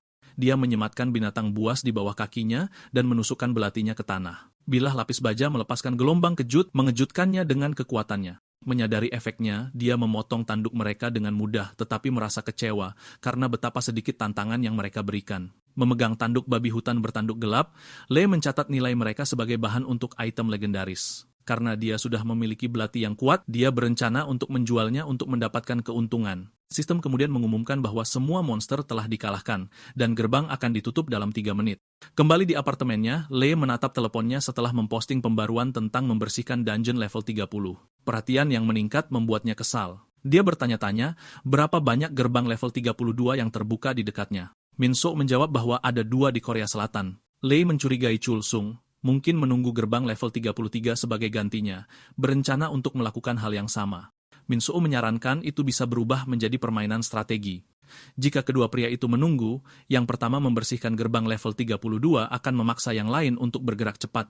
Sementara itu, Choi Chul-seung berdiri di depan gerbang dengan 4 pemain yang telah dibunuh Lei di kehidupan masa lalunya. Guang Hu meragukan efektivitas obat itu terhadap seseorang sekuat Lei. Yo Ujin menyebut kekuatan Lei dibesar-besarkan, tetapi Sang Hyun memperingatkan bahwa kekuatan Lei mungkin nyata. Chul-seung menyatakan dia tidak berniat menghadapi Lei secara langsung. Bahkan jika kekuatan Lei melebihi 1000, dia percaya ogre yang ditingkatkan akan mengalahkannya. Dia menjelaskan bahwa obat S2 melipat gandakan statistik monster sebanyak 20 kali selama 24 jam. Percaya diri dengan rencananya, dia memutuskan untuk membiarkan para ogre membunuh Lei dan kemudian mengklaim barang-barangnya sesudahnya. Saat mereka memasuki gerbang, sekelompok ogre hitam muncul. Chul-seung menarik pin dari bom asap S1 dan menggulirkannya ke depan. Para ogre menghirup obat itu dan jatuh di bawah efeknya. Menyaksikan mereka berubah, Chul-seung tersenyum, berencana untuk menunggu sampai obat itu hilang sebelum mengumpulkan sisa-sisa Lei. Kemudian dia dan timnya meninggalkan dungeon. Lee tiba di gerbang dengan Minso dan memperhatikan keheningan yang menyeramkan. Dia menyimpulkan bahwa musuh telah menggunakan obat itu pada ogre hitam. Melihat jejak kaki, dia bertanya-tanya bagaimana yang disebut guild top bisa begitu ceroboh. Minso mengkonfirmasi ogre berada di bawah efek obat dan menyarankan untuk menunggu obat itu hilang, tetapi Lei menolak. Karena mereka sudah tahu posisi monster itu, mengubah rencana bisa memperingatkan musuh. Dia menginvestasikan semua poin bonusnya ke stamina dan menyuruh Minso untuk bersembunyi karena guild umum telah melihat wajahnya. Minso setuju dan menunggu panggilan Lei. Tanpa terlihat, bug pengintai dari guild merekam mereka. Di ruang kendali, operator guild melacak gerakan Lee dan memperbaiki kamera di gerbang. Mereka memprediksi dia tidak akan bertahan lebih dari 3 jam. Pemimpin mereka memerintahkan laporan segera ke Chul Seong. Di dalam dungeon, bau busuk membuat Lee menutup hidungnya. Bergerak dalam diam dengan belati siap, dia merasakan tanah bergetar saat ogre hitam mendekat, masing-masing memegang kapak besar. Mereka tampak lebih mengerikan dari sebelumnya, dan meskipun dia bersembunyi, mereka merasakannya. Menyadari indera mereka menajam karena obat itu, dia bersiap untuk bertempur. Seorang ogre melemparkan kapaknya, tetapi Lee mengaktifkan armor dan menghindar. Dia menggunakan petrifikasi, menebas kaki monster itu, dan menusukkan belatinya ke punggungnya sampai jatuh tak bernyawa. Ogre lain mengayunkan dengan kekuatan besar, dan meskipun Lee memblokir dengan armor, benturannya membuatnya terlempar ke belakang. Dia mengakui kekuatannya saat lebih banyak ogre bergegas maju. Mereka melemparkan kapak mereka, tetapi dia menghindar dengan mudah. Melihat senjata mereka berserakan, dia mencatat bahwa mereka tidak berguna sekarang. Mengambil salah satu kapak, dia melemparkannya ke ogre pemimpin, memotong lehernya. Saat tubuh itu ambruk, kelompok itu meraung marah, dan Lee menyiapkan kapak lain untuk menghadapi mereka satu persatu. Dengan kekuatannya yang besar, Lee mematahkan lengan ogre itu, membuatnya tergantung tak berdaya. Makhluk itu meraung kesakitan dan mengayunkan lengannya yang lain, tetapi Lee menghindar dan menghancurkan kakinya. Binatang itu roboh, dan Lee berdiri di atasnya, memutuskan untuk tidak membunuhnya dulu, agar gerbang tetap terbuka. Di sekelilingnya tergeletak 9 ogre tak bernyawa, namun mata dewa tetap tersembunyi. Pikiran tentang Choi Chul Seong dan guild umum muncul, dan dia memutuskan untuk menarik mereka ke dalam dungeon. Dia melemparkan kepala ogre keluar dari gerbang dan melangkah keluar, mengejek para pengamat yang bersembunyi. Rencana mereka, katanya, tidak cerdas maupun efektif dan mendesak mereka untuk datang dengan cepat. Kemudian dia kembali ke dalam, siap untuk kedatangan mereka. Di ruang kendali, tim pengintai menyaksikan dengan panik. Administrator menghubungi Chul Seung, menjelaskan bahwa Lee telah melemparkan kepala ogre keluar. Chul Seung menyadari situasinya dan meminta racun yang cukup kuat untuk membunuh Lee. Ketika diberitahu bahwa itu masih dalam produksi, dia memerintahkan eksekusi administrator, menyatakan bahwa semua orang yang tidak berguna akan mati mulai sekarang. Dia kemudian memerintahkan tim untuk membuat penambah yang dapat menembus armor Lee dalam waktu 3 jam. Di kantornya, Coulson menghancurkan penambah racun dengan marah. Penambah itu pernah memicu kebangkitannya di garis waktu sebelumnya ketika keterampilan racunnya membuatnya mendapatkan gelar Raja Racun. Dengan menggunakan teknologi masa depan, ia dapat menghasilkan racun yang menembus pertahanan monster. Tetapi bahkan sekarang, dia kekurangan racun yang cukup kuat untuk menembus armor Lee. Dengan tekad, dia memerintahkan 4 pemainnya untuk membunuh Lee dalam waktu 2 jam. Jika tertangkap, mereka harus mengakhiri hidup mereka sendiri untuk melindungi rencana itu. Guang Ho ragu-ragu, tetapi Chul Seong memperingatkan bahwa kegagalan tidak akan dimaafkan dan berjanji mereka akan dikenang sebagai pahlawan jika mereka berhasil. Kembali di dalam dungeon, ogre hitam baru muncul. Salah satunya mengayunkan kapaknya, tetapi Lee menghindar dengan mudah. Membantai mereka hanya menyebabkan lebih banyak yang muncul, dan dia mulai merasa pertarungan itu membosankan. Dia meninju satu, membunuhnya seketika, dan memutuskan untuk mengabaikan sisanya. Kemudian sebuah pesan muncul di hadapannya, mengumumkan bahwa dungeon telah mencapai jumlah maksimum pemain. Lee menyeringai, tahu bahwa guild umum akhirnya masuk. Lee menghadapi para pemain guild umum, dan hawa dingin menjalari tulang punggung mereka. Yo Jin bergumam tak percaya, sementara Guang Ho mengingatkan kelompok bahwa hanya 2 jam yang tersisa sebelum Master Chul Seong tiba dengan racun baru untuk membunuh Lee. Lee dengan tenang mengamati betapa tidak siapnya penampilan mereka. Guang Ho memperhatikan sesuatu yang meresahkan. Lee berdiri tanpa satu luka pun. Dia mendesak semua orang untuk bersiap untuk pertempuran, menyatakan mereka hanya perlu bertahan 2 jam. Yo Jin mencoba melarikan diri dengan panik, tetapi Lee bergerak lebih cepat, menutup jarak dan mematahkan lehernya. Yang lain membeku saat Lee berkomentar bahwa mengakhirinya dengan cepat adalah belas kasihan.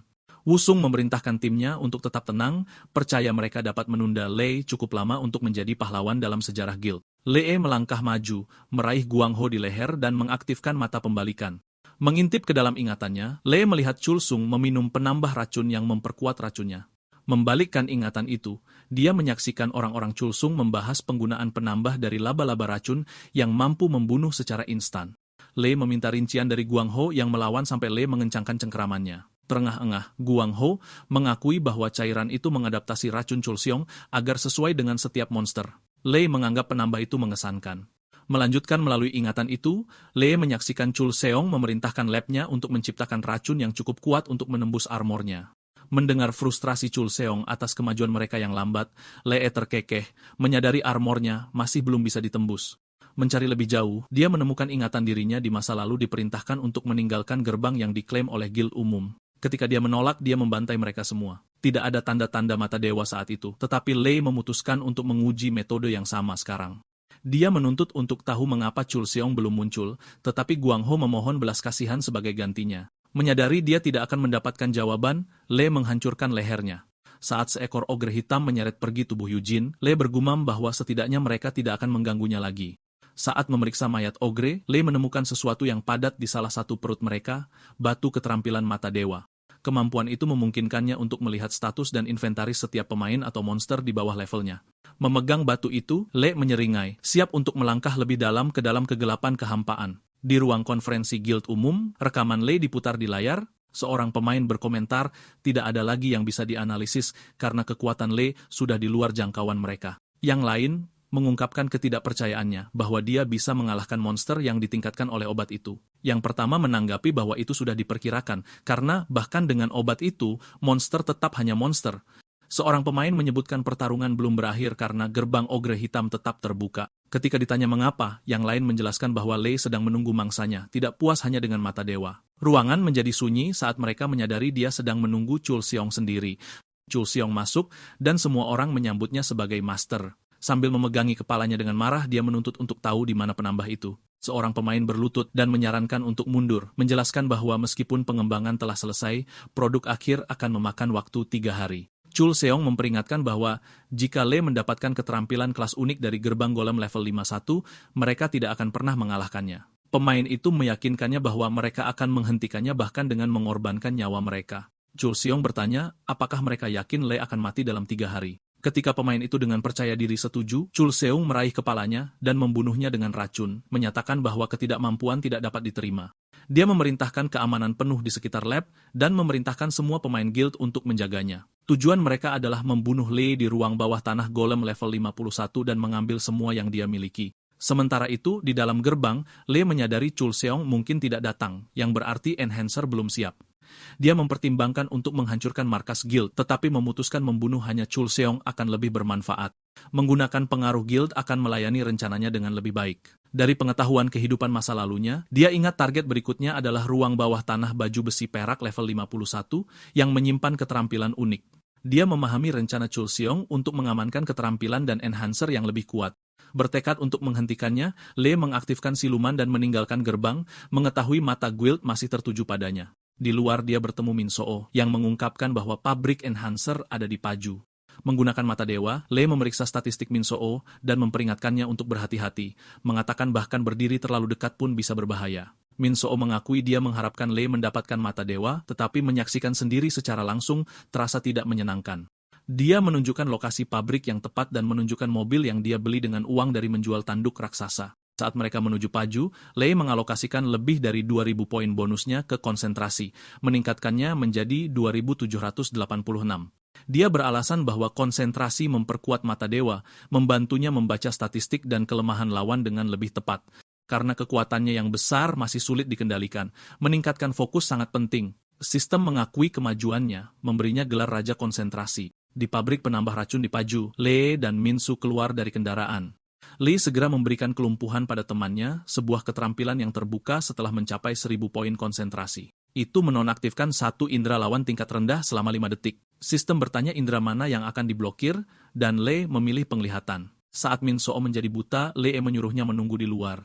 Lei meninju dinding pabrik dengan kekuatan besar, membuat seluruh bangunan bergetar. Di dalam, teknisi panik mengira itu adalah gempa bumi. Ketika seseorang melihat Lei dan memperingatkan yang lain, kekacauan menyebar. Marah karena Chul Seong tidak ada di sana, Lei menghancurkan dinding lagi, menyebabkan lebih banyak kehancuran. Di luar, Min Soo menyaksikan bangunan yang bergetar, hampir tidak mempercayai apa yang dilihatnya.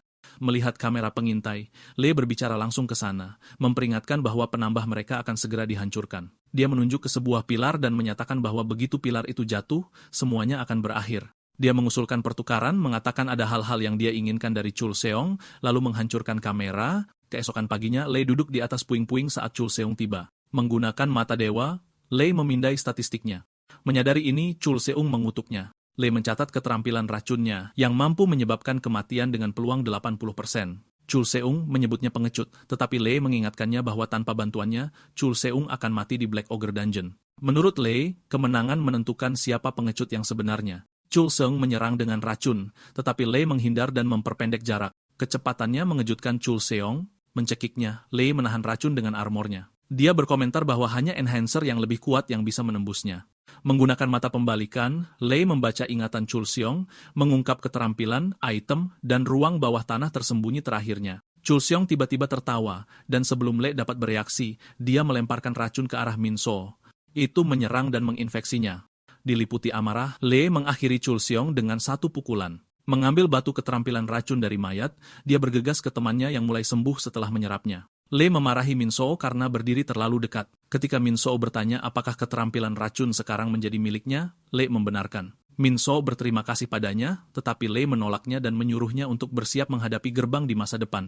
Mereka akan membutuhkan peralatan dari mereka. Hari itu menandai kematian Chul Seung, yang pernah menjadi orang paling ditakuti di Korea. Keesokan harinya, berita utama di seluruh Korea menyatakan penjahat abad ini Chul Seung meninggal dan pejabat serikat umum ditangkap.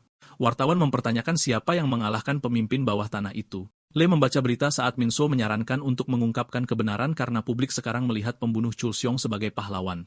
Lee menolak, menjelaskan bahwa pemain yang mencari ketenaran selalu menemui akhir yang tragis.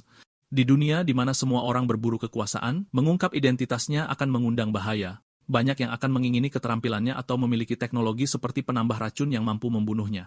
Dia menyatakan bahwa ketika semuanya berakhir, dia akan membangun monumennya sendiri untuk mencatat prestasinya. Membaca komentar yang menanyakan tentang racun raja racun yang hilang, dia merenungkan bahwa setelah kematian, hanya keterampilan dan barang seseorang yang dihargai. Mengarahkan pandangannya ke depan, dia menyatakan tujuan mereka berikutnya, keterampilan kelas unik yang tersembunyi di ruang bawah tanah baju besi perak level 50, catatan menyebutnya pembunuh, dan meskipun dia tidak tahu kekuatannya, dia percaya mengikuti jalan masa lalunya selangkah demi selangkah akan menjadi cara tercepat. Peringatan sistem menunjukkan poin bonusnya terus meningkat, kemungkinan karena pengetahuan yang diperoleh dari serikat umum. Karena hanya dia yang tidak mengatur ulang, pertumbuhannya mencerminkan pencarian cerita utama. Dia berencana untuk mengumpulkan item kunci dan maju lebih cepat.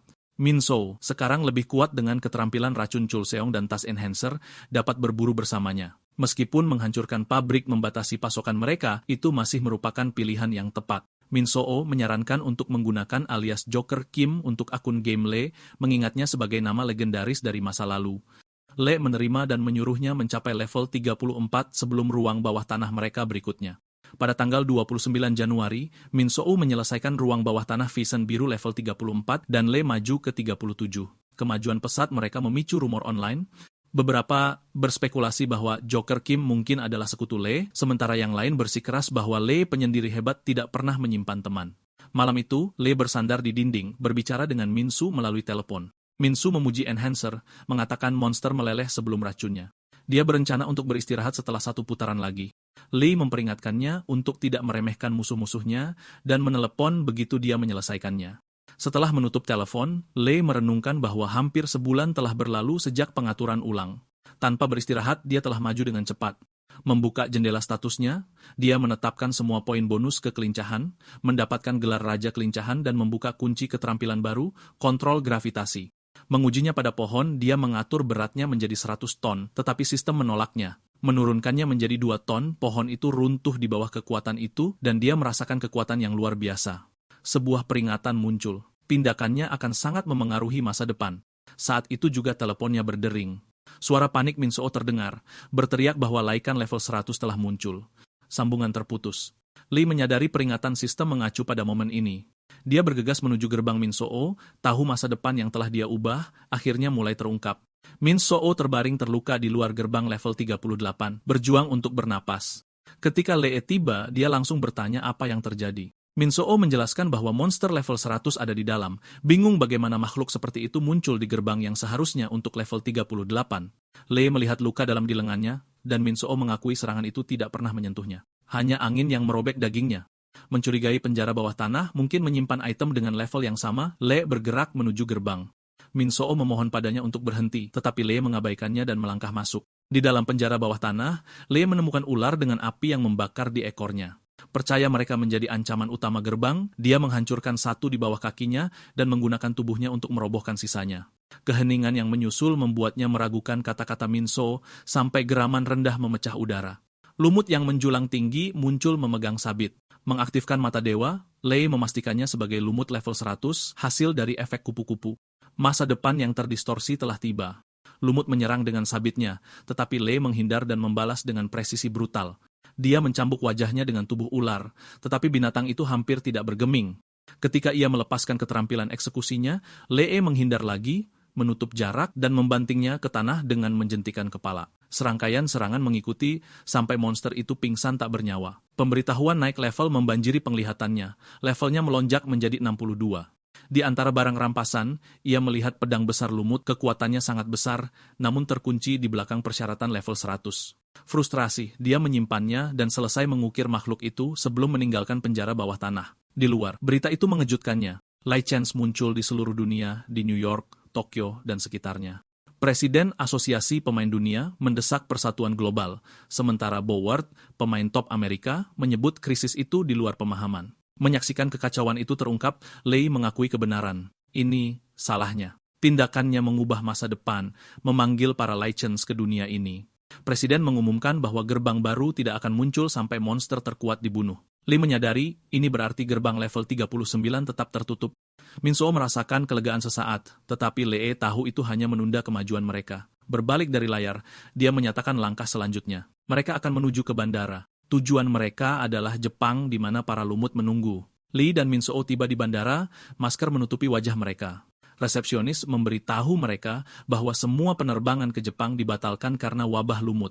Minso menjawab dia sudah menerima jawaban yang sama dari setiap maskapai. Resepsionis bingung dengan kegigihan mereka, memperingatkan mereka untuk segera pergi, mengatakan bahkan presiden tidak dapat mencabut larangan itu dan bahwa mereka akan mati jika mereka pergi. Minso mendesak Lee untuk melepas maskernya. Karena bandara hampir kosong, Lee melepasnya. Resepsionis mengenalinya secara instan. Ketika Lee menyatakan dia harus pergi ke Jepang untuk membunuh lumut, pria itu ragu-ragu tetapi mengakui itu berbahaya bahkan baginya. Lee menghela nafas, mengeluarkan pedang besar Lichan, dan menjatuhkannya ketika menolak untuk melengkapi. Resepsionis menatap dengan tidak percaya, memahami bahwa Lee berarti jet pribadi Asosiasi Pemain Dunia ketika dia meminta pesawat yang nyaman.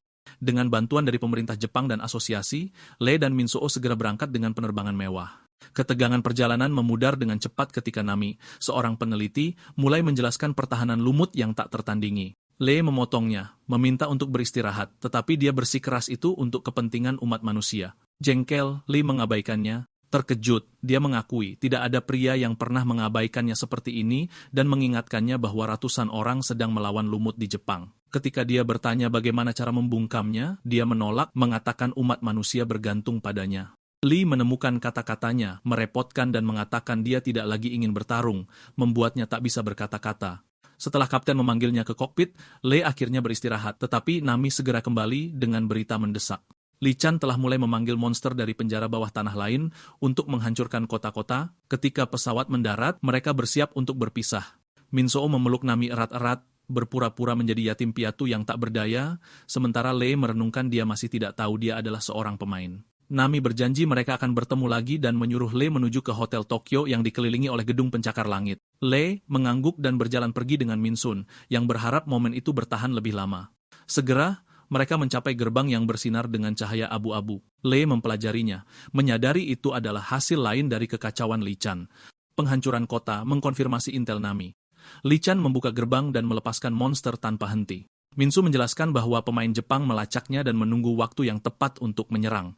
Dia menawarkan untuk menghubungi mereka, tetapi Lee menolak dan menunjuk ke arah gerbang, memutuskan untuk menanganinya terlebih dahulu. Ketika ular api muncul, Lee mempertanyakan mengapa penduduk setempat belum membersihkannya. Minso menjelaskan gerbang dibuka lebih awal karena mereka. Lee beralasan bahwa selama monster tetap ada, gerbang akan tetap terbuka. Dia memerintahkan Minso untuk melepaskan racun di depan, sementara dia menangani sisanya. Saat mereka bertarung, Lee mendapatkan poin bonus dari efek kupu-kupu dan tumbuh gelisah, mengingat bagaimana ia pernah memunculkan monster level 100 di dalam penjara bawah tanah level 38. Minso tiba-tiba melaporkan bahwa lumut sedang menuju ke arah mereka. Lee berhenti terkejut dan bertanya-tanya mengapa ia datang ke sini. Minso menunjukkan kepada Lee rekaman langsung lumut. Makhluk itu melepaskan ledakan energi kuat yang melesat ke arah juru kamera. Pria itu berteriak, minta tolong sebelum layar menjadi hitam. Beberapa saat kemudian, siaran darurat menyebar ke seluruh bangsa, memanggil semua pemain untuk mengangkat senjata. Pesan itu memperingatkan bahwa negara itu berdiri di ambang kehancuran, dan bahwa Amerika Serikat sedang mempertimbangkan serangan nuklir. Warga memohon untuk tidak melakukannya, memohon para pahlawan untuk melindungi mereka. Lee bereaksi dengan kesal, bertanya-tanya mengapa mereka menggunakan nuklir untuk sesuatu yang bisa dia hancurkan dengan mudah. Adegan beralih ke medan perang tempat para pemain berjuang melawan Lai Chan dan gerombolannya. Peluru dan serangan sihir berterbangan, namun binatang itu dengan mudah menangkisnya dan membalas dengan tebasan mematikan. Para pemain meneriakkan perintah, tetapi upaya mereka gagal. Seseorang bergumam bahwa jika saja dia level 60, segalanya mungkin akan berbeda. Yang lain menyadari bahwa jika Li Chan menerobos, negara akan jatuh. Kembali dengan Lee, Min Su melaporkan bahwa Li Chan telah mengubah arah. Sekarang menuju pembangkit listrik tenaga nuklir dan bencana kurang dari 1 jam lagi. Lee mengepalkan giginya, mengutuk binatang itu, dan memutuskan untuk bergerak. Dia menuangkan semua 1.545 poin bonus ke dalam kekuatan, meningkatkan totalnya menjadi 5.852. Saat mereka bergegas maju, dia bertanya siapa yang pernah memiliki kekuatan tertinggi. Min So ingat board dari Amerika Serikat yang memiliki sekitar 1.500 kekuatan di level 658. Lee memotongnya, mengatakan angka-angka itu tidak berarti apa-apa sekarang karena dunia telah berubah.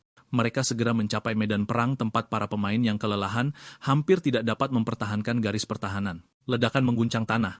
Lee mengamati kekacauan itu dan bergumam bahwa itu adalah kekacauan total. Min So menunjukkan bahwa pembangkit nuklir berada di dekatnya dan hampir setiap pemain di Jepang telah berkumpul. Lee mempertanyakan apakah pemain top Jepang yang menyelesaikan ruang bawah tanah terakhir hadir, lalu mengejek bahwa mereka pasti telah melarikan diri. Min So mengakui perwakilan Jepang menghilang setelah riset dan Lee menolak mereka semua sebagai tidak berharga. Seorang pemain memperhatikan mereka dan meneriakkan sesuatu, tetapi penghalang bahasa membuat mereka bingung. Lee bercanda bahwa mungkin dia bertanya tentang makan siang, dan Min So tertawa lemah. Kemudian tawa mengejek Li Chan bergema di seluruh medan perang. Lee menyebutnya pintar karena mengejek mereka dan memerintahkan Min So untuk membantu yang lain sementara dia menangani binatang itu. Mendaki gedung pencakar langit, Lee menghadap ke pertempuran di bawah. Ratusan pemain berbaris di atap meluncurkan serangan yang menerangi langit. Bola api, panah, dan petir menghujani, mengguncang kota. Li Chan menerjang, menghancurkan bangunan dan menghamburkan pemain. Pemimpin mereka mengumpulkan mereka, mengangkat bola api tinggi-tinggi, dan memerintahkan semua orang untuk menyerang bersama. Ledakan itu menandakan serangan besar-besaran yang memaksa Li Chan berlutut. Sorak-sorai meletus saat mereka percaya kemenangan sudah dekat, tetapi makhluk itu bangkit dengan marah. Li Chan mengangkat pedangnya dan mempersiapkan tebasan melingkar yang menghancurkan yang ditujukan ke gedung pencakar langit. Keputusasaan memenuhi para pemain saat mereka menyadari serangan itu akan memusnahkan mereka. Dari atas, Lee menyaksikan kehancuran itu terungkap dan memutuskan sudah waktunya untuk turun tangan. Lee menggunakan skill Petrify pada Li Chen, membekukannya di tempat. Para pemain menyaksikan dengan tak percaya, mengenali kemampuan itu. Seseorang bergumam bahwa itu pasti Petrify, sementara yang lain bersikeras bahwa Raja Kekuatan tidak mungkin berada di sana. Lee melompat dari gedung pencakar langit, mendarat di depan binatang tak bergerak itu, dan menjentikan kepalanya. Li Chan mati seketika, dan levelnya naik beberapa kali sekaligus. Para pemain bersorak, memujanya sebagai penyelamat dan raja mereka. Meskipun dia tidak dapat memahami kata-kata mereka, Lee menganggap mereka memujinya. Dia mengeluarkan belatinya, mencari mayat itu, dan menemukan batu mana level 100 yang bersinar. Memegangnya, dia ingat bagaimana batu mana pernah menggantikan batu bara, nilainya terkait dengan level monster. Dia meraih pedang besar Lai Chan, tetapi menghilang ke inventarisnya. Pesan sistem mengingatkannya bahwa dia tidak dapat melengkapinya sampai level 100. Nami, mengawasi dari jauh, berkomentar bahwa kesombongannya tidak salah tempat. Lee menyuruhnya untuk menyiapkan jet, mengatakan dia juga akan menangani Li Chan di Amerika Serikat. Dia memberitahunya bahwa itu sudah dihancurkan dengan rudal di gurun. Lee mengakui hal ini, mencatat bahwa tanah mereka yang luas memungkinkan hal itu terjadi. Nami menambahkan bahwa Kaisar dan Perdana Menteri Jepang ingin berterima kasih padanya, tetapi dia menolak tawaran itu dan malah fokus memindai pemain lain dengan mata dewa. Di bandara, kerumunan besar berkumpul untuk menyambutnya. Wartawan bertanya apakah dia akan menghadapi monster di masa depan. Lee menjawab bahwa itu tergantung pada bagaimana negara memperlakukannya. Dia menyebutkan bahwa Jepang memperlakukannya dengan baik, mengingat bagaimana lebih banyak orang telah menonton pertempurannya daripada pidato Perdana Menteri. Setelah pertukaran singkat, dia menghilang dengan Min So menggunakan siluman. Nami memanggilnya mengatakan, Presiden Korea sedang dalam perjalanan. Lee menjawab bahwa dia harus memberitahu Presiden bahwa dia sibuk dan akan menemuinya nanti. Saat dia pergi, dia merenungkan kedatangan ruang bawah tanah khusus. Sekarang di level 71, dia ingat bahwa di masa lalu, itu muncul ketika statistiknya mencapai 4.000. Totalnya saat ini melebihi 15.000, namun gerbang belum terbuka. Dia menduga itu membutuhkan semua poin bonus untuk digunakan.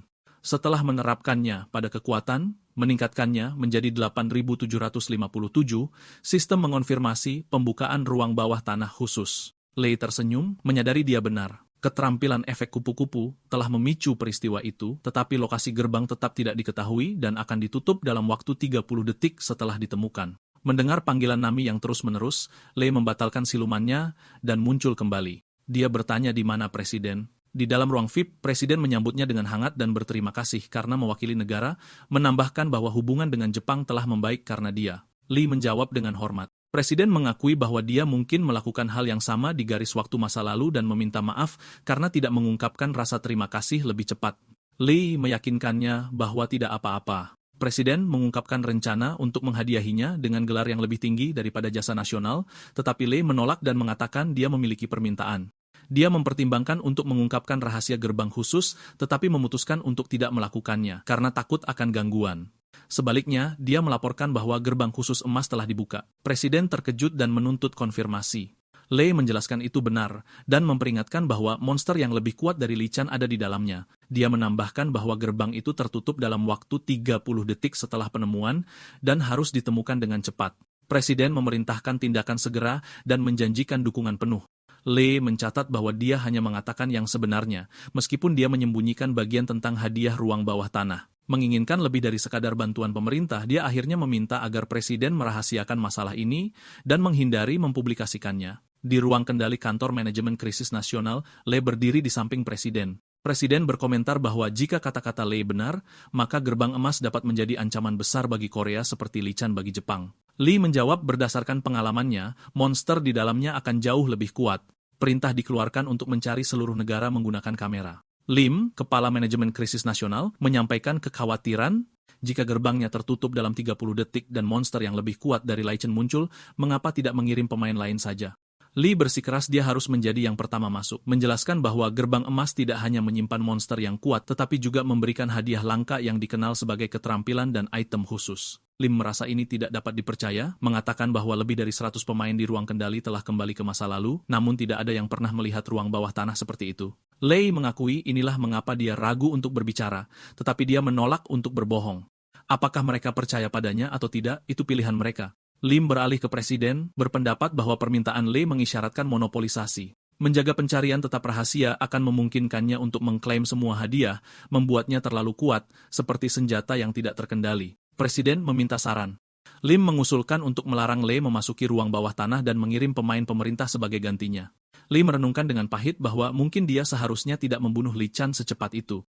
Dia mengeluarkan pedang lebar Li Chan, yang jatuh ke lantai karena dia masih tidak bisa melengkapinya. Dia berkomentar bahwa Korea memiliki Li Chan sendiri dan mungkin membiarkannya hidup akan membuat mereka menyadari kerasnya dunia di mana para pemain bertarung tanpa henti untuk bertahan hidup dan mendapatkan kekuasaan. Lei menunjuk ke pedang itu dan bertanya langsung kepada Lim. Monopoli itu biasa, didorong oleh naluri dan ambisi. Dia bertanya apakah keinginan untuk menjadi kuat ini salah, tetapi Lim tetap diam. Lee menoleh ke Presiden untuk meminta penilaian. Presiden setuju bahwa jika ruang bawah tanah bukan milik pemerintah, maka mereka tidak dapat membatasi masuk. Monopoli adalah bagian dari kemampuan pemain. Lee bertanya apakah itu berarti dia bisa dengan bebas memasuki ruang bawah tanah khusus, karena dia tidak menerima hadiah apapun untuk membunuh Li Chan di Korea. Presiden setuju. Lee menyatakan bahwa dia akan mengambil gerbang khusus ini sebagai kompensasi dan mengklaim hak atas semua gerbang di masa depan. Dia kemudian menuntut pemecatan Lim, dengan alasan bahwa sebagai kepala manajemen krisis, Lim seharusnya mendukung kekuatan, bukan takut padanya. Presiden mendesak untuk tenang, tetapi Lee bersikeras, menyebut pemikiran Lim menyedihkan. Sementara diskusi berlanjut, satelit menemukan gerbang khusus dan Lim dipecat. Kemudian di dalam mobil, Lee berkomentar bahwa orang hanya mendengarkan ketika dia bertindak ekstrim. Min So mengakui semua orang gemetar ketika dia berbicara. Lee bertanya-tanya mengapa mereka tidak pernah mendengarkan pada awalnya. Gerbang itu terletak di Socho dekat pantai. Min So mengingatkannya untuk tetap waspada bahkan jika dia percaya tidak ada yang bisa menyakitinya. Lee setuju saat mereka mencapai hutan, tempat gerbang itu bersinar redup. Itu ditandai sebagai ruang bawah tanah level A, meskipun keduanya merasa itu mencurigakan rendah. Kemudian pesan sistem muncul mengumumkan bahwa pemain yang membuat gerbang khusus itu adalah Lee. Ini memperingatkan bahwa orang lain juga dapat memperoleh keterampilan khusus dan melampaui dirinya. Mengetahui setiap pemain akan melihat pesan itu, Lee bersiap untuk masuk saat hitungan mundur 30 detik dimulai. Di dalam, penglihatannya memerah, semua statistik dibatasi, semua keterampilan dan item dinonaktifkan. Keterkejutan itu membuatnya gelisah. Goblin merah muncul menertawakan manusia bodoh itu. Itu adalah penjaga ruang bawah tanah level 200. Lee menyadari mata dewa tidak dapat aktif. Goblin itu meyakinkannya untuk tidak takut, mengatakan bahwa itu bukanlah lawan sejatinya. Ruang bawah tanah ini bukan tentang melawan monster, tetapi tentang sesuatu yang lain. Dia menyuruhnya untuk melakukan yang terbaik, ingin tahu apa yang bisa dia capai, dan mengungkapkan bahwa Lee sudah terkenal di dimensi mereka. Lee berdiri diam, bertanya-tanya tentang ketenaran aneh ini. Lee bertanya kepada Goblin merah apakah ini menghibur baginya. Goblin itu bertingkah ketakutan dan memohon padanya untuk berhenti, tetapi Lee menganggap percakapan itu tidak ada gunanya. Pesan sistem muncul, mengungkapkan bahwa ruang bawah tanah khusus level 2 ini bukan untuk berburu monster. Itu menginstruksikannya untuk membuka satu atribut untuk membersihkan ruang bawah tanah. Lee memilih kekuatan, dengan alasan bahwa karena dia tidak dapat menilai situasinya, menebak adalah semua yang bisa dia lakukan. Goblin itu memperingatkan bahwa memilih kekuatan akan membuat tantangan menjadi lebih sulit. Lee memerintahkannya untuk diam, meraih lehernya, dan menuntut untuk mengetahui siapa lawan yang sebenarnya. Pemberitahuan baru muncul, dan Lee dipindahkan ke gurun luas tempat sebuah menara tinggi berdiri. Sistem menginstruksikannya untuk mengklaim rune stat di puncak. Dia berasumsi rune itu meningkatkan atribut dan menyesal telah menyisihkan Goblin. Di dalam, tangga spiral berputar ke atas dan penghitung waktu muncul 18 jam sampai kematian. Kepanikan mencengkeramnya saat memikirkan akan mati tanpa statistik atau keterampilannya. Dia mulai memanjat, tetapi panah tiba-tiba melesat dari jebakan tersembunyi mengenai pipinya. Segera, sebuah batu besar menggelinding menuruni tangga, memaksanya untuk mundur. Menyadari kekuatan tidak berguna di sini, dia mengutuk pilihannya tetapi terus berjalan. Kelelahan, dia bersembunyi di antara batu-batu besar yang jatuh di dasar menara, bernapas dengan berat, tubuhnya terasa seperti manusia sepenuhnya sekarang. Memanjat lagi tampaknya mustahil, tetapi pengatur waktu masih menunjukkan 16 jam tersisa. Saat dia bersandar di dinding, dia melihat batu bata yang ditumpuk rapat dan muncul dengan ide baru. Tujuannya hanya untuk mendapatkan rune, bukan untuk memanjat. Menghancurkan menara mungkin berhasil. Dia mengangkat batu besar dan melemparkannya ke dinding. Batu-batu itu retak, dan struktur itu mulai runtuh. Dalam beberapa saat, seluruh menara hancur berantakan ke tanah. Di antara reruntuhan, Lee melihat rune yang bersinar. Itu adalah rune stat kekuatan, memberikan 2000 poin.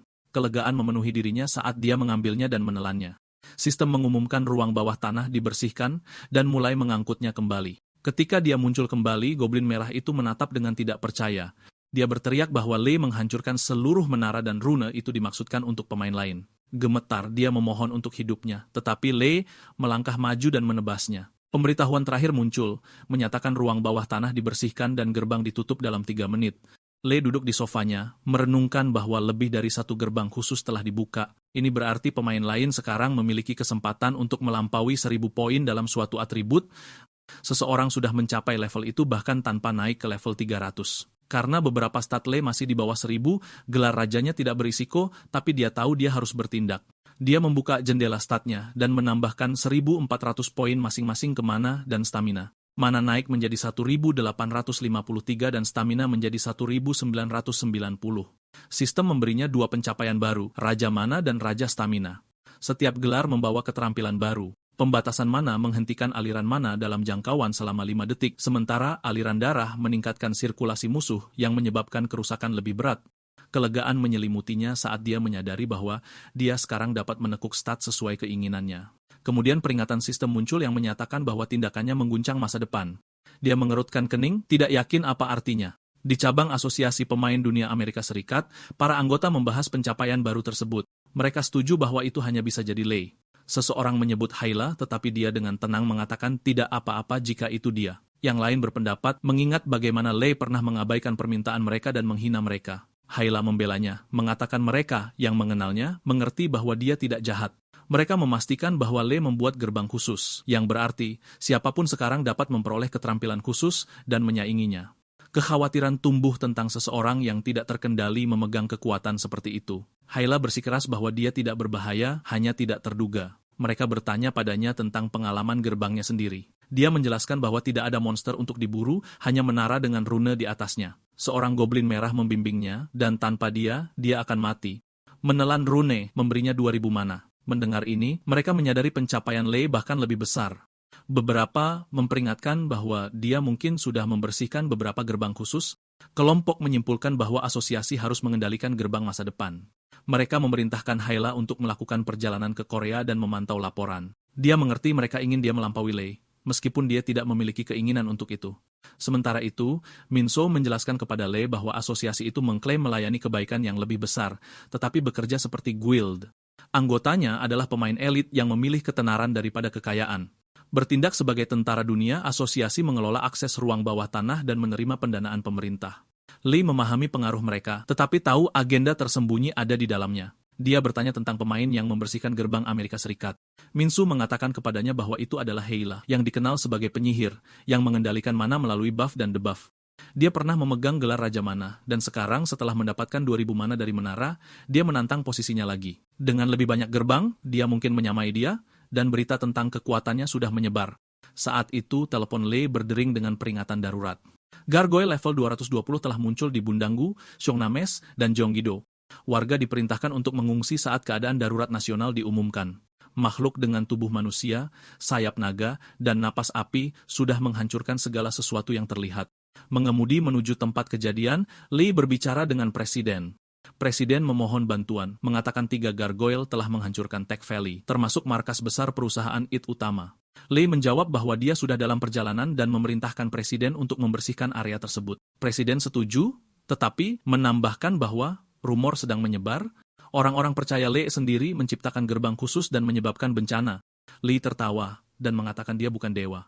Orang yang menciptakan sistem juga membuat monster. Presiden setuju tetapi menambahkan bahwa orang sekarang percaya Lee memanggil monster untuk tumbuh lebih kuat. Lee mengakui ada beberapa kebenaran dalam hal itu, tetapi menjelaskan bahwa jika dia benar-benar memiliki kekuatan seperti itu, dia akan memanggil mereka tepat di depan rumahnya. Presiden menerima pendapatnya dan meyakinkannya bahwa daerah-daerah telah dievakuasi, berharap dia beruntung. Lee mengingatkannya bahwa sebagai imbalan untuk memburu gargoyle, dia ingin diberitahu terlebih dahulu ketika gerbang khusus berikutnya muncul. Presiden bertanya, apakah ini adalah syarat untuk bertarung, tetapi Lee mengklarifikasi itu adalah kebutuhan.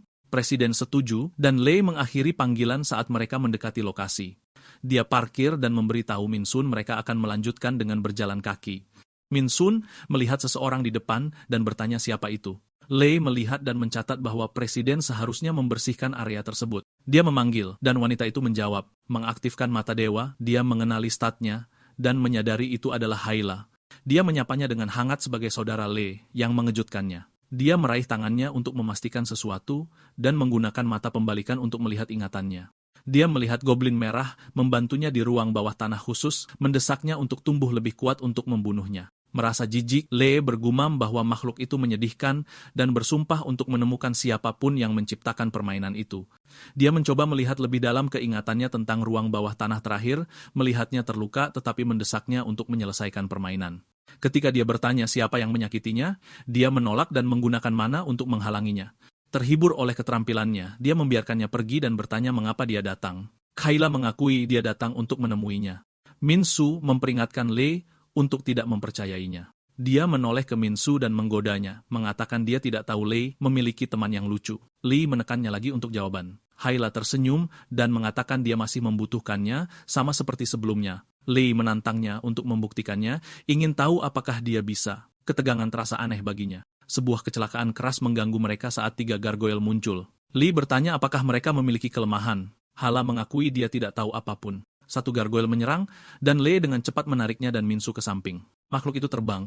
Lee menggunakan kontrol gravitasi, mengatur beratnya menjadi 2 ton, tetapi tidak ada yang terjadi. Pada 3 ton, ia mengerang, dan pada 4 ton, ia jatuh. Lee melompat ke atasnya, mencengkeram lehernya, dan membantingnya kembali ke tanah saat jeritannya bergema di udara. Min Su dan Haila menyaksikan debu naik dari kecelakaan itu, menyembunyikan pemandangan itu. Gargoyle itu segera muncul dari reruntuhan, dan Haila terkesiap tak percaya. Min Su memanggil Lee, tidak yakin di mana dia berada. Lee keluar dari balik bebatuan yang jatuh, bernapas berat, mengakui dia hampir mati. Dia menggunakan petrifikasi pada gargoyle itu, menusuk lehernya, dan mengaktifkan aliran darah, menyebabkannya roboh. Min Su menyadari ini nyata. Lee telah membunuh gargoyle itu.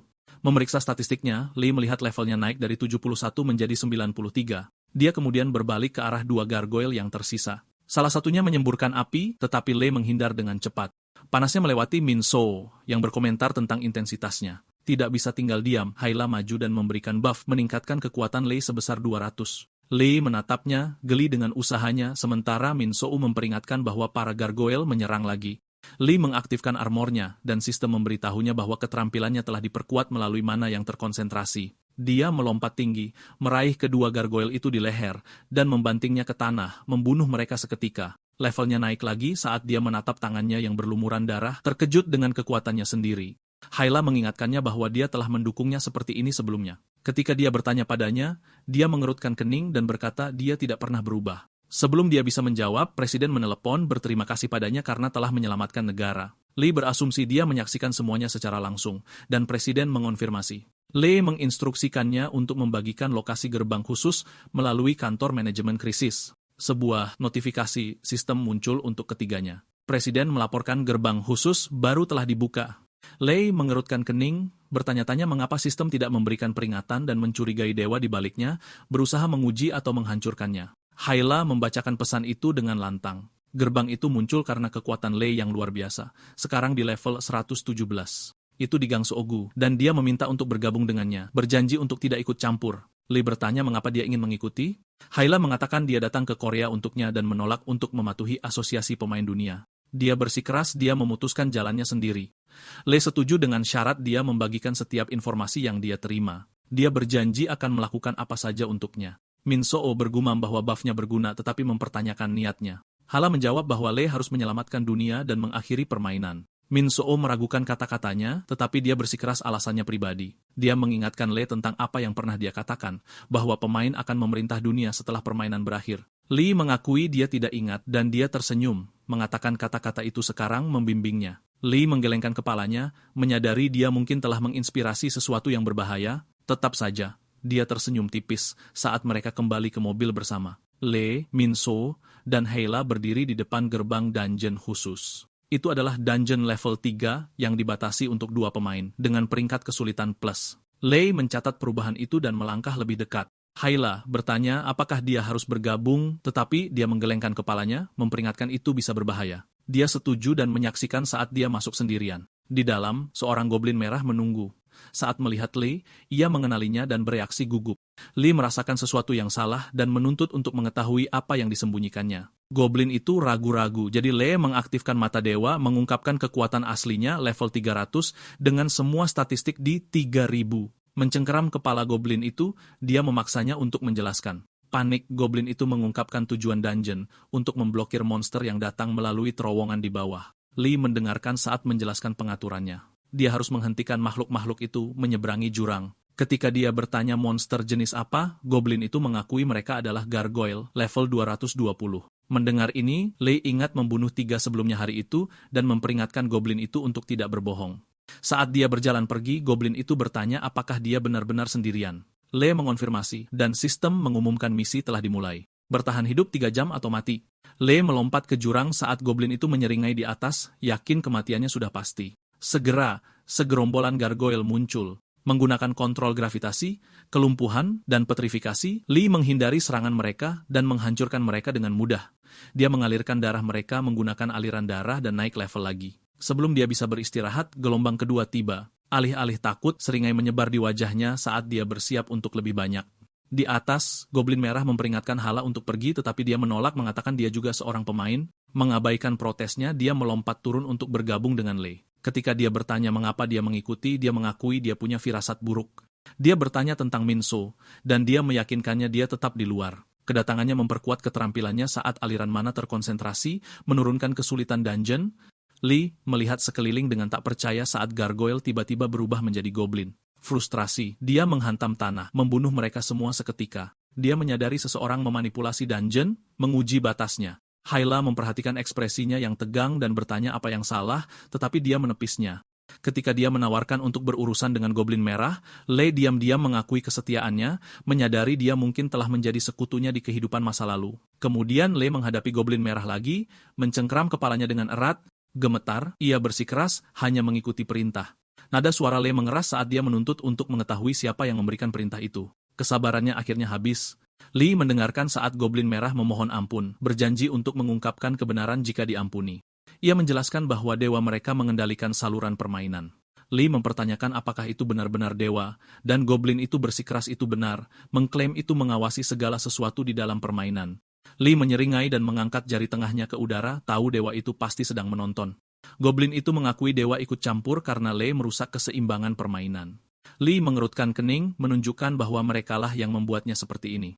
Goblin itu memohon tidak tahu, mengatakan hanya menjalankan perintah untuk meningkatkan kesulitan dungeon saat Lee masuk. Kecewa, Lee menghela nafas dan menghancurkan tengkoraknya mengakhiri hidupnya. Hyla maju dan mengatakan dia bisa bertemu dewa di dungeon terakhir. Lee menatapnya penasaran. Dia menjelaskan bahwa dewa adalah orang yang menciptakan seluruh permainan. Sebuah notifikasi sistem mengkonfirmasi Lee membersihkan dungeon khusus level 3 dan menghadiahinya dengan 3.000 poin bonus. Lee bertanya apakah mereka harus melawan dewa itu, dan Hyla mengangguk. Dia bertanya-tanya apakah dewa itu manusia, tetapi dia mengakui dia tidak pernah melihatnya. Ketika dia bertanya siapa yang membunuhnya sebelumnya, dia menyebut nama Park Musung.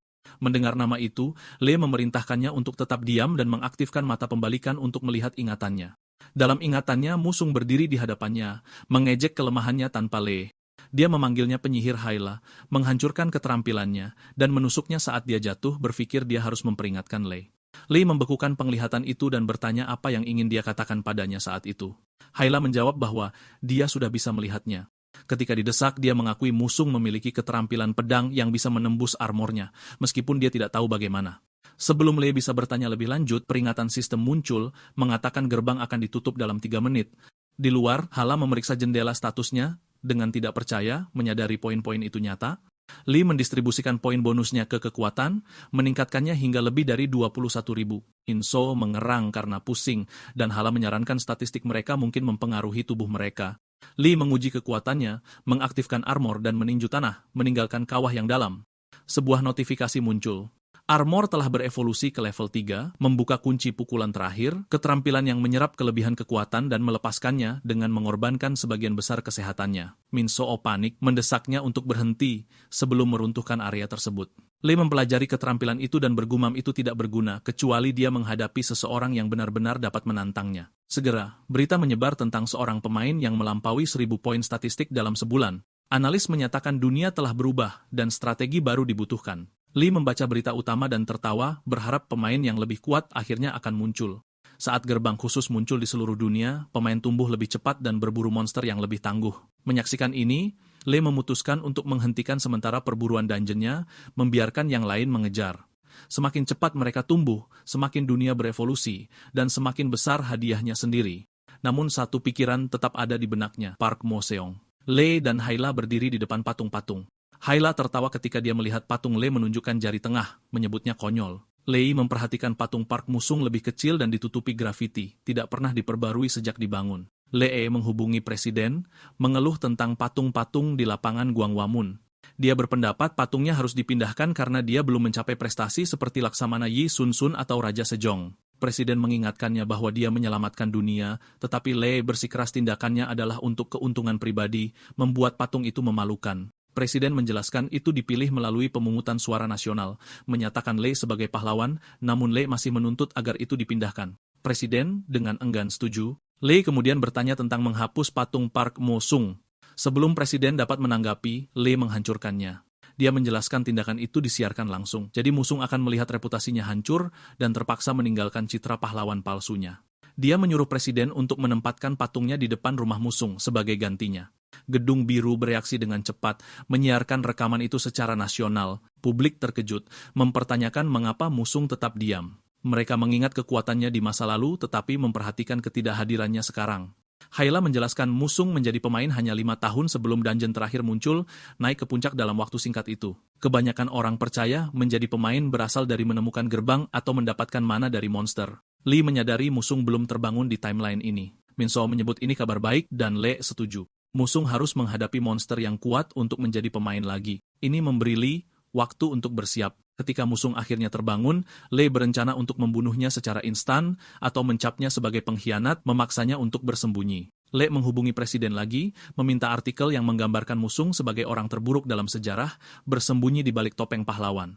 Dia yakin Musung tidak akan tetap diam setelah itu. Di tempat lain, seorang goblin merah memaksa batu statistik ke tenggorokan gargoyle, menjanjikannya kekuatan untuk membunuh Lei. Dia memperdebatkan menyimpan beberapa untuk dirinya sendiri, tetapi memutuskan gargoyle adalah satu-satunya harapannya. Jika itu membunuh Lei, itu akan memimpin semua monster. Sementara itu, pemain lain terus membersihkan gerbang, membantu Lee secara tidak langsung. Dia menunggu gerbang level 51 di Korea, yang memberikan keterampilan kelas pembunuh. Laingdu menyarankan dia untuk beristirahat dan Min Soo setuju. Sebuah peringatan sistem muncul, menyatakan tindakannya sangat mengubah masa depan. Lee berbaring dengan bingung. Kayla bertanya tentang itu, dan dia menjawab bahwa monster level 200 lainnya akan segera muncul. Tiba-tiba, sebuah gerbang terbuka. Gerbang armor perak level 51 dipenuhi dengan pemain, dengan tingkat kesulitan A.